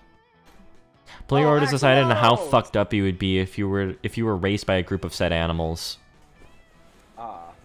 Beavers, elephants, and we picked pretty wholesome animals. I mean, axolotls are underwater, so You become like That's true. you'd be an think amphibious elephants are- creature. unfortunately, elephants are kind of you'd be the most well-adjusted Yeah, they're pretty nice. because elephants are super smart. So I'm gonna say doll me Yeah. Jan. Yeah, I think that makes sense. yeah, Yeah. that Wherever checks I out. go, it'll be a blast. Blast! Hey, I want more fun. More charm. Fun? Fun. I'm gonna talk while you're fun. Aww. Before you got the lake, fun things: ice cream, tabletop. The resulting amalgamation. You decide that This is a cute outfit. you're going to die in less than 48 hours. But honestly, this has been the best week of your entire life. That's all thanks to Milo. They've been spending every moment with you, planning your big party, and helping you celebrate all the best parts of being live. Currently, the two of you are admiring some blooming pink cherry blossom trees together. In a private garden, of course, no peasants around to obstruct your view. Aren't the blossoms gorgeous, doll? Technically, cherry blossoms are supposed to bloom in the spring, not summer. But I call in a few favors with nature, so you can see them now. It'd be a downright tragedy if you died before seeing these flowers, after all. Milo sighs happily and leans on your shoulder. They whip out their phone and start texting. You realize that this is one of the favorite parts of life. Quiet, comfortable silence while someone you adore is texting right beside you. You enjoy the moment. Ooh, look, doll. The caterer for the party just confirmed that they can make an amuse-bouche. I mean, close enough. Yeah, listen. I just like fancy shit, alright? I'm not some sort of fucking word scientist. Look like tiny versions of your face, thank God. I'm not a word reaper. Alright, listen, I'm good at sealing souls. I'm not like a librarian or some shit, alright? My, I can't believe that my party is tomorrow. Life flies by so quickly. By the way, have you started contemplating your big party toast? It'll be a total climax of the evening. And really, Don't the say it like that. encapsulations... Why? You don't like it when I... climax? The encapsulation of what made your life worth living. No pressure, though. Why don't you read me what you have so far, dear? No, I'm sure I'll be thoroughly impressed with your profanity. Okay, time to impress the fuck out of Milo. You've been working on it, so this should be pretty easy. You'll just have to make up 2 poetic metaphors and 1 mind-blowing closing line. Here goes! Oh, boy. you actually need to, like... Ooh. Good evening, cherished friends and family. Okay, so... Doll, are you able to read this? Yeah. Okay. Good Dope. evening, cherished friends and family. Today I die, but don't fret, it's okay. For death is my favorite ice cream flavor. Nope. The end of a beautiful song. A 5-letter word. Just another thing that happens. I want to say the end of a beautiful song. For death is just another thing that happens. This is a As thing. I, doll, face my rapidly approaching doom, I now realize that life has been like a rabid vacuum that wants to maul our faces again. and Raccoon. again. Oh, raccoon. Vacuum. Oh, I think I tried to read it as vacuum. but Uh-huh. A Or- rapid vacuum. A jazz solo where improvisation meets beauty. A decadent, juicy peach to be enjoyed to the last bite. A turtle perpetual stuck on its back. I think Oh. a decadent, juicy peach to be enjoyed to the last bite. Oh. Ooh.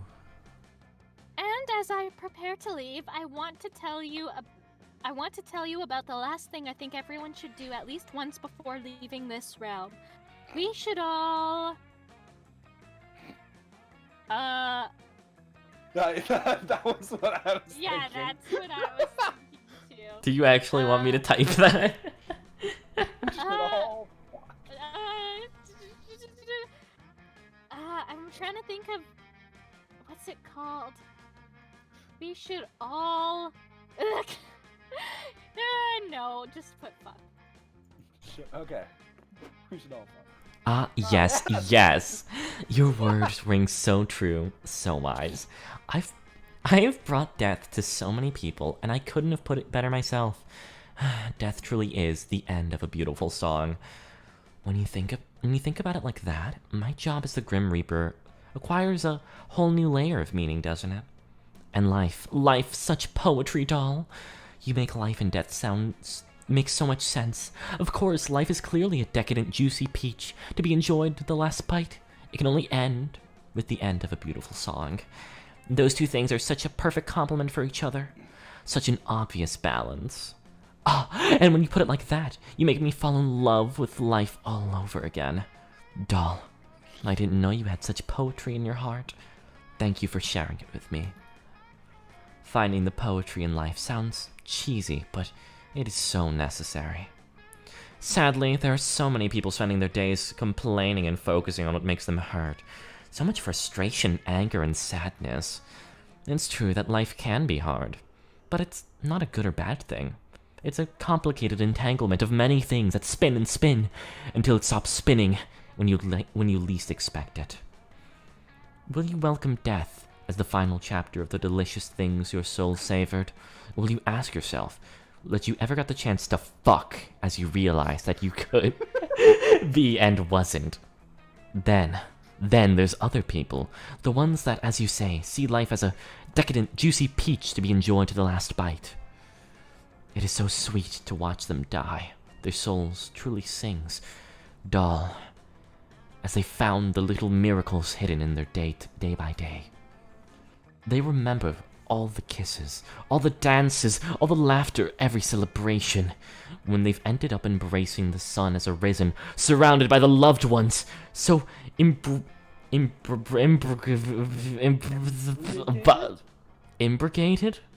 Embriagated of life. I've never used thesaurus.com. I've never even seen that word before. They look so at peace, as if they can take my hand and tell me about all the beautiful memories.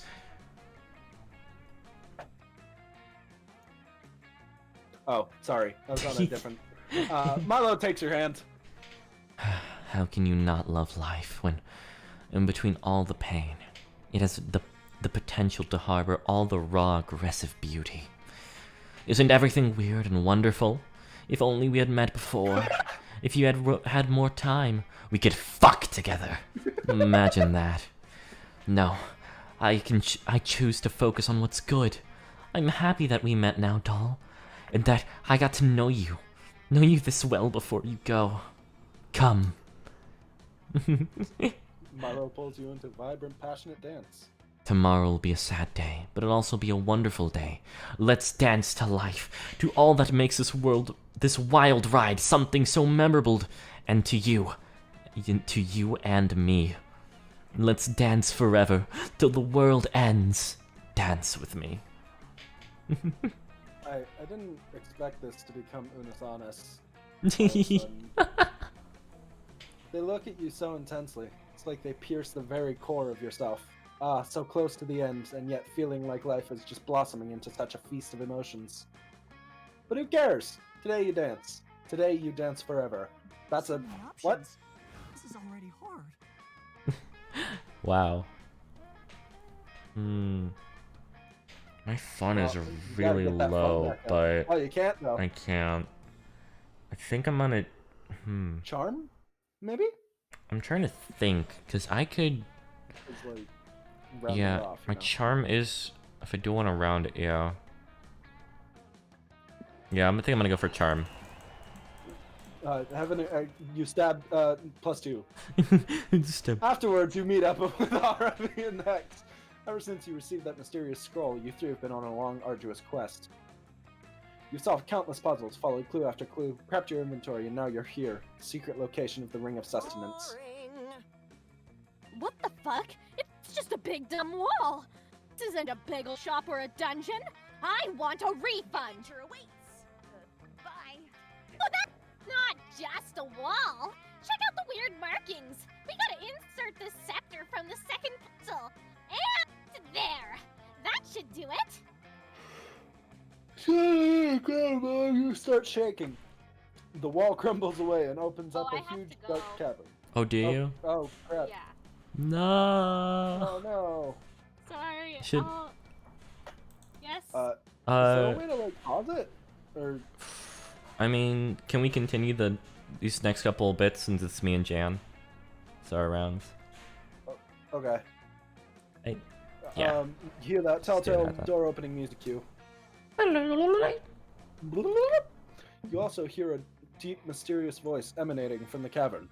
Adventurers, if you seek the ring of sustenance, triumph over evil in this dungeon of bread. It's both! Yeah! That's the motherfucking dungeon! I told you so! You were right. There's no arguing with that music cue. Let's get this over with, Aravi. What the fuck? At least let me eat some bread demon flesh while we're in here. Y'all head into the dungeon of bread, and Aravi is absolutely crushing it. She solves 3 puzzles immediately and finds the dungeon map without taking any damage. Boo! Dungeon maps suck. Why would you need a map of a dungeon? What is this, school? Are you kidding me? The dungeon map is half the fun! It gets even better when you find the compass! Aravi takes out the mini-boss in 3 hits and locks down the boss key. Soon you arrive at the boss chamber. It's quiet. Too quiet. This is gonna be such a sick boss fight! Check out that huge lava pit in the middle of the room! Pretty dodgy if you ask me. I bet the boss is gonna pop out of it. I don't know what that voice reminds me of. It kind of gives me Car Cat vibes. Aravi was totally right. The dungeon boss leaps out of the huge pit of lava. It's a massive fire-breathing lizard. You pieces of shit come into my house? The dungeon boss roars. Fucking fight me to the death! Yikes. You cower in the corner while Aravi battles the dungeon boss. She dodges its attack sequence and gets in a few parries, but her attacks don't seem to be working. Unbelievable. Shit! Why isn't it taking any damage? This was a friend-based dungeon. I didn't expect a fire-type boss. My weapons aren't optimized for this. Holy shit, we're gonna die. I can't die. I have leftovers in the fridge waiting for me. Priorities. Calm down! We need it. Alright, that's starting to tear my throat. We need to figure out the dungeon boss's weakness. Everybody has a... Oh, wait. No, hold on. Calm down! We need to figure out the dungeon boss's weakness! Everybody has a Roland. weakness, right? I can't believe I'm saying this, but Cyber, I need your help! Sorry. You're You're fine. going to help Aravi, or you're going to literally die trying. Quick, what's the best way to figure out this dungeon boss's fatal weakness? Bread! Attack the dungeon boss in its heart. Text its ex-lovers and ask if they are willing to spitefully share its weaknesses. Attack the dungeon boss in its privacy. Hack into its laptop and snoop through its search history. Okay, so I'm feeling this one is probably... I'm gonna say boldness or creativity, and this one's probably smarts. So I think it's probably 50-50. Doesn't really matter. Neither of them are fun. I'm gonna go... No! What? I got not so charming. How? Damn. Psychological warfare? Getting into the dungeon boss's messy past relationships? Damn, Cyber, you're kind of ruthless, huh? You whip out your phone. After a few minutes of internet stalking, you find the... few minutes? You find the dungeon boss's Facebook profile. You check out its profile pictures. Looks like the boss used to date a warlock named Gerard. You send Gerard a friend request and DM him, asking if he'll tell you the dungeon boss's weak points. Gerard texts you back right away. He says, I'll tell you everything. Dungeon boss was the worst boy of all time. Anything I can do to hurt that fire lizard, like it hurt me. Overall, the dungeon boss is way too defensive. It took months of steady, continuous, exclusive dating for him to lower his guard around me. I had to date the dungeon boss for a full year before he even showed me the weak point underneath his impenetrable scales. I'm still bitter about our breakup, to be quite honest. Barf! That sounds awful, but I've never lost a boss fight, and I'm not gonna start today! I'll do whatever it takes! Ravi, no, it's not worth it. Ravi, no! Listen up, Lizard Face! I'm your new girlfriend now! I'm going to slowly and painstakingly win your trust through a loving and committed relationship! Are we seriously going to hang out with this fucking lava chamber for the rest of the year? Can't we just give up and watch TV, please? Let's begin with a series of casual dates, like, the movies, or mini-golf. But if you're incapable of leaving this lava pit, I'll make us a romantic picnic. The dungeon boss roars and agrees to start dating RV. Damn it.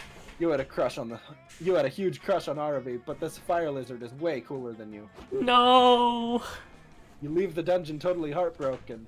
Oh boy. You goofed up. I done goofed it. RV's gonna find out, but still it hurts to see her in a serious relationship with someone that's not you. Oh boy.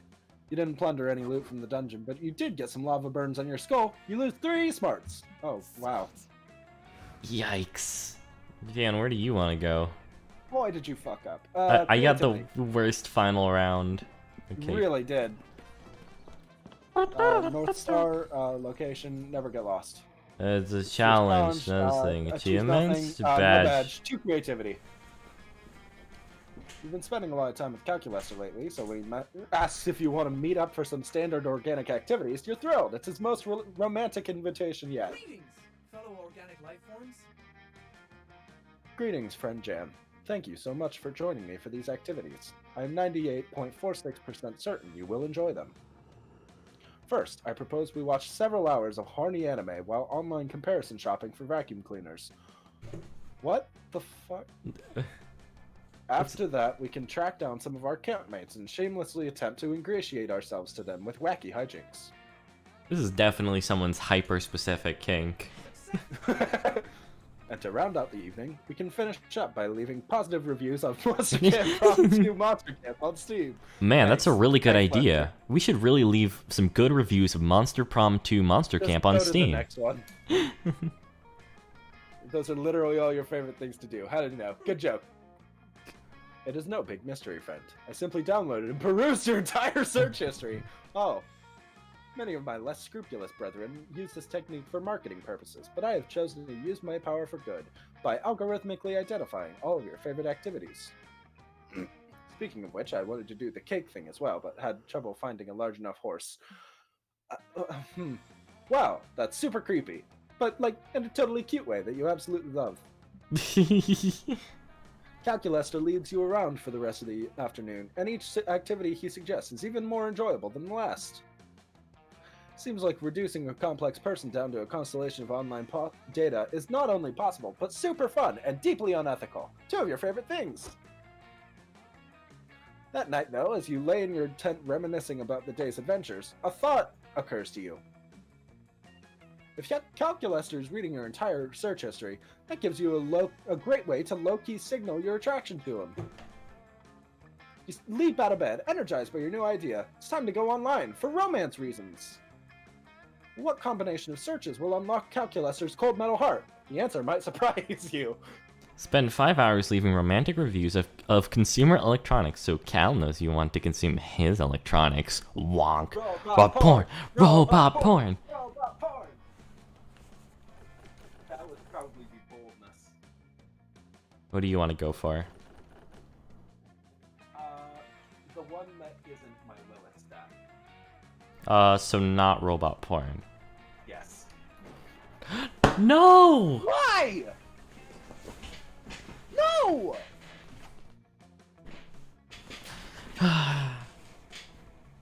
That's upsetting. I'm upset now. Luscious appliances, what a smorgasbord. You could be the most important customer review to your life. Luckily, you have a soul poet. You get to work. Cuisinart toaster, more like metal dad 6 out of 9 would absolutely fuck this toaster. 6 out of 9. Analog stick store look like nip. Ugh. Video games titty sex 4 out of 20.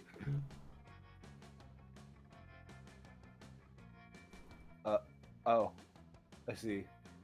Oh. Yeah.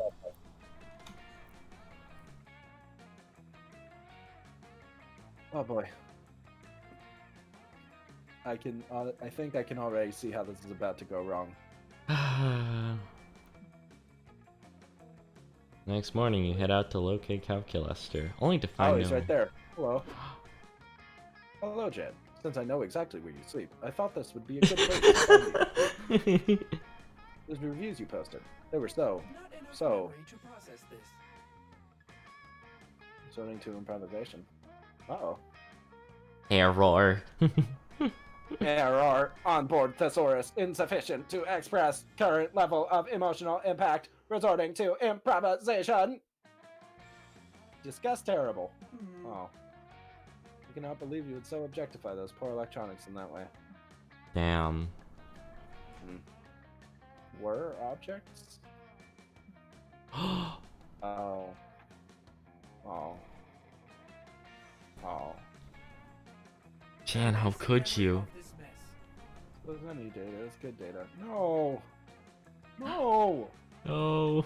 I wanna Jan! go back and watch robot porn. No, Jan! No! I am devastated. With the ugh. Love affair with the Raiju I'm control. so devastated. No! No, my heart. Calculester. Oh shit. Oh crap. Oh jeez. Oh. The one she's been the Reaper. Who will be your summer love? Myself. I think you can do that if you. Yeah, but well, Isn't that a oh, thing? none of them. I see. Isn't that an Well, option? yeah, the one Yeah. Milo. Me. Me. We should probably wait on her though so she can see the dialogue. Oh, true. Yeah. Oh my gosh. Yeah, I think she might want to date Damien, you know? This is kind of the vibe I Yeah, got. just all of a sudden, Mm-hmm. she decides to date Calculester. What the fuck? Ah. Yeah. I love the little face changes. Wonk. I'm upset. I Wonk. didn't want to hurt Calculester like this. A lot of winking. A lot of winking. Lots of winks. Eh? Winks Club. That's another wink right there. I'm winking to myself. Wonk. Wonk. That's doll in the mirror. That's Beyonce in the mirror. Blum, blum, blum, blum, blum. Yeah. Can't believe we somehow both fucked it up. No. We were doing so good. You're doing so good. I mean, I guess that levels it out for all of us. That means because Doll messed up the first round and then fine for the rest of them, and then we only messed up the last one. Yeah. We messed up the most important one, though. No. Calculester. This is the day of a funny RPG girl. No. Oh boy. Is anyone even watching this? I know Crab was in the I chat. want to go back and watch robot porn. I just 4 people are watching it apparently. Oh, well that's nice. Well, I don't know. Probably 2 people actually, because I'm one of them, and so are you. Well, I'm doing it through the YouTube like chat thing, so Okay. I don't know if that counts. I don't think So it if I does. close it, does it now say 3? It'll probably take a little bit, Well, okay, yeah. but I'm fairly certain that it will. Spooky love. Ooh, key love. Ooh. Ooh.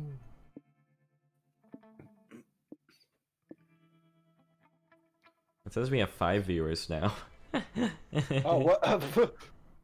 My disappearance caused another person. Oh, now it went down to 4. Okay, all right. Someone was like, "Hey, stream." Nah. It's actually these guys are fucking lame. already. What I don't watch them. This is anime bullshit on screen. Anime bullshit. Oh my gosh. I guess you can just like no. I kind of just want to wait. I doubt it'll take too long, but What's going on? Like, why is she just?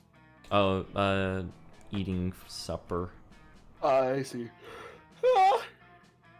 I'll take this as an opportunity to get some water, actually. Okay, I quick. know I should definitely eat because I have not eaten at all. Yeah, let's do a little snack break real quick while we're waiting. I'll be back thing that you can play in the meantime. Like, do you have one of those like streaming animations that's like, yeah, we'll be back after these short messages? I used to. What happened to it? Did you lose it in the incident? Let's just how have I not?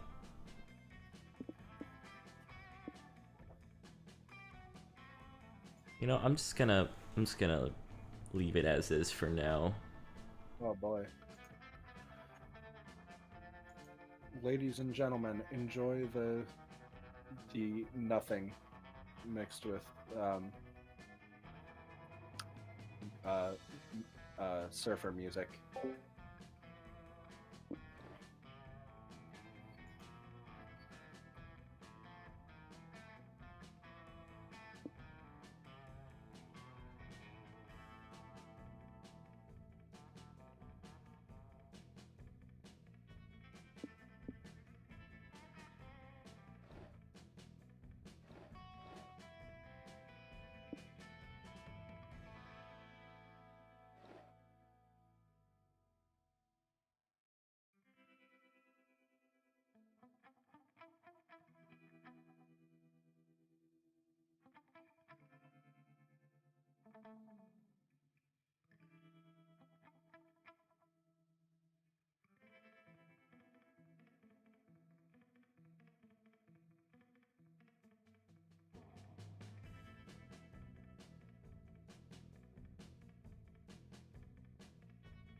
Hello, audience. I return to entertain you with jokes and japes.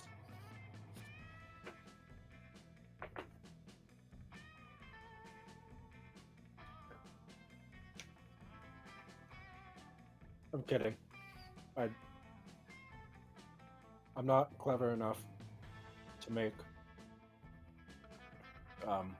jokes and or japes.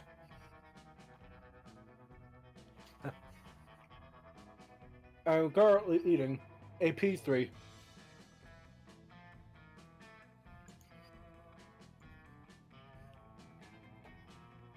It's a protein thing pack. Protein. It's a pack snack pack, but not snack pack branded.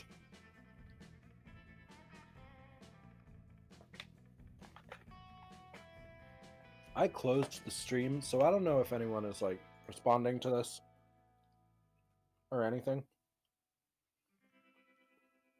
And furthermore, I don't know how I got to the stream anyway. So that's fun. How the fuck? There it is. Found it.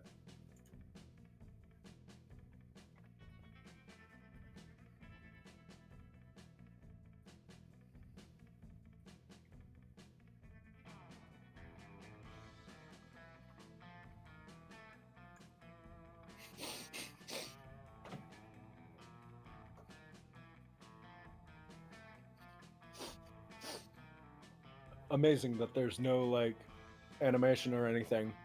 Just the VTuber Cyber is still there, just staring into empty space. The 1,000-yard stare.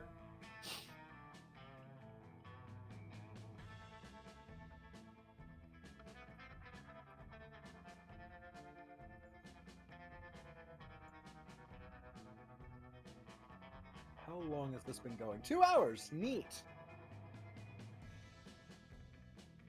We have been sitting here for 2 dang hours. Cyber's VTubing for some reason. Alright, so let me tell y'all about the shenanigans that occurred. Cyber, he just said, "Hey everyone, let's play Monster Camp 2 or Monster Prom 2." And we were all like, "Okay, sure, sounds fun." And then we waited. Me, Cyber, and Doll all waited for Cyber to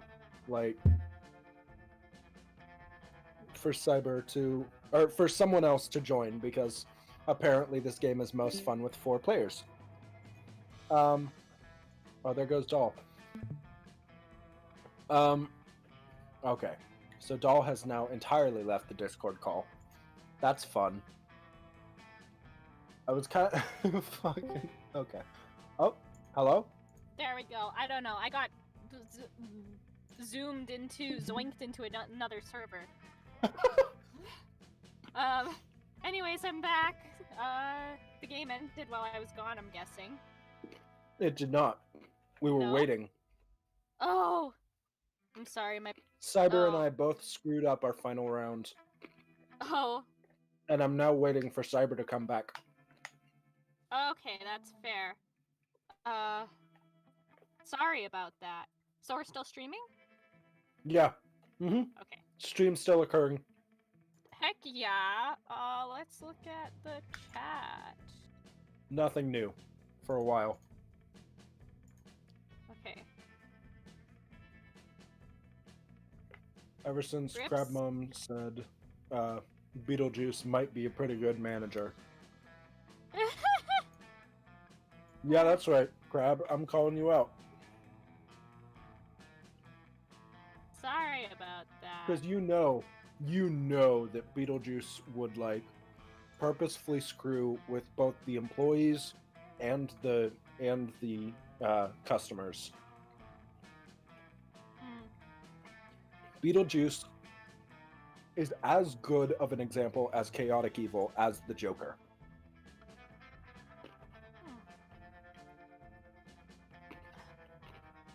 Wait a second. Looking at Milo in this suit, does Milo identify as male? They mentioned it a few times. I think Milo is non-binary. Non-binary, okay. I don't know, the whole time I thought that they identified as female. That was what I thought too. Until I noticed like one of the pronouns said he, and I was like, wait. And then I started paying more attention to the pronouns, and they started saying they more. And I was like, what? Okay. Huh. Okay. What was it My brain. Parents, am I right? Ha. Ha! Also, I needed that break. My voice was dying. Yeah. Hello. Hi, All right. Cyber. Oh, okay. Yeah. Let me Someone turn in my mic chat. back on. Someone in chat says Milo uses they, them, and he, him. They're canonically non-binary. Oh, they use Okay, he, cool. him, and they, them? Okay. Yeah, I knew they used Yeah. they, them. I wasn't aware about the he, him thing. Cool, Yeah. cool. Yeah, that's pretty poggers. Yeah, that's kind of why I was like, wait, shit, let me take over. Mm-hmm. Okay, because I thought that they identified as a female. I was like, I'm Yeah. going a lesbian run. Nah, Milo is just really fabulous. Yes, like you. So I'm assuming you want to pick Milo. Yeah. Nah, I've been working towards Milo this whole time. Time to Nah. veer off to the left and To go choose. to the meteor shower? Yes. Sure thing. Okay. I hope my epic I gamer emotionally GF. hurt. My gamer GF. Please, I know I this please. And then I'm I assuming emotionally hurt Calculaster. I'm sure he'll forgive. All right. You finally gather the courage and ask your beloved to watch the meteor shower with you. Wait, you want to be my summer fling? I knew it! I must admit, I've caught myself considering the possibility of dating you. But then again, my therapist says I tend to self-sabotage by picturing myself at risks and making poor life choices. She also said I should try to grow as a person and be in a better place by, quote, not dating someone super lame. And as I quote, Gotta follow her advice. No. That's fair. Being rejected turns out to be very embarrassing. You put all these camouflage classes you took to the test. You cover yourself in leaves and a smile to camouflage yourself as a person who's okay. Well, you fool no one. Everyone sees you're broken inside from the rejection. You couldn't even do this without fucking up. Congrats. No. You finally gathered the courage to ask your beloved to watch the meteor shower with you. You desire a summer fling with me? Please allow me one moment to enable my summer romance protocol screening before I give my answer. Hotness multiplied to the romance power. Scanning. Okay, the results are in. You scored an 89 on the summer fling scale. It is a very good score. Yes! Probably because you've been such a nice person to me, and you're quite hot according to my aesthetic standards. Neat! Oh yeah, your highest thing is smarts, so maybe that has to do with it. Yes, Jan. I'd be delighted to be your summer love. Would Yay! you take me? Why/N question mark. Aw, the last day of camp was lovely. Before the meteor shower, Calculaster took you on a romantic hike and pointed out all different types of plants and wildflowers along your walk. He taught you which flower arrangements meant what, back in the Victorian era when people used super impractical communication methods like flower arrangements. Fair enough. During the shower, Calculaster surprised you with a bouquet he arranged, fennel for flattery, a tulip for passion, and a printed out JPEG of a red rose. This came out of my butt! On the back of the picture was typed, "Apologies, red roses are not found in the wilderness often, but I still like you very much." Aww. Today's the day. Today you die. Hey doll, we both know what happens now. Are you ready? As ready as you'll ever be. Your big party goes off without a hitch. It's a true celebration of life. Your life. After several hours of dancing and fun, everyone has gone to watch the meteor shower or elsewhere. It's been a beautiful What the fuck did I just say? It's been a beautiful. It's been a beautiful. It has been beautiful, hasn't it? I loved doing this with you. I didn't know that well. Fucking hell, I can't read. I didn't know you that well before, but now that I've helped arrange the celebration of your life, I think I know you much more better. And I must admit, I like what I see.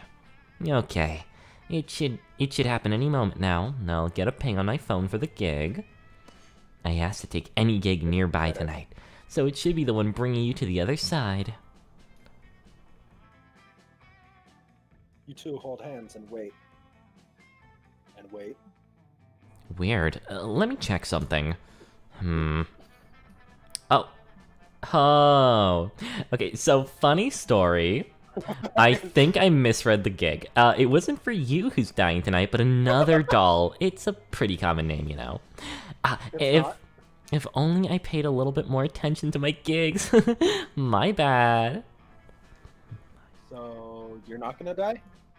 I mean, you will someday, but not tonight. Still, we could keep on celebrating life, if you know what I mean. Hey. Oh, jeez. Marlo starts undressing while entering the lake. They throw you a short, suggestive glance. Your heart stops for a second, but, like, in a good way. You join Milo in the lake. They're so free, so in love with life. It's inspiring. You could learn a lot from them, like how meaningless it is to worry about death, when you could spend every minute basking in the earthly wonders of being alive. And that night, you celebrate life in a feast of flesh and desire. Oh. That was real passionate. Damn. Yeah, wow. Jeez. Huh. That escalated. Yeah, how do you feel, doll, knowing that you just fucked the Grim Reaper? I did it! Yeah! Congratulations, babe. I did it! I sucked at this game, but I still was the only one who got to fuck somebody. That's true.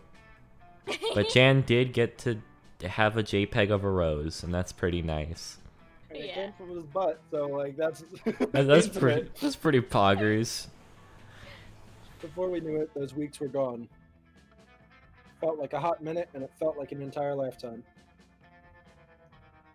That night, as we saw summer coming to an end, we all wondered what would come next for us. It felt like the end of something big. Little did we know, life still had many wonders and misadventures in store for us.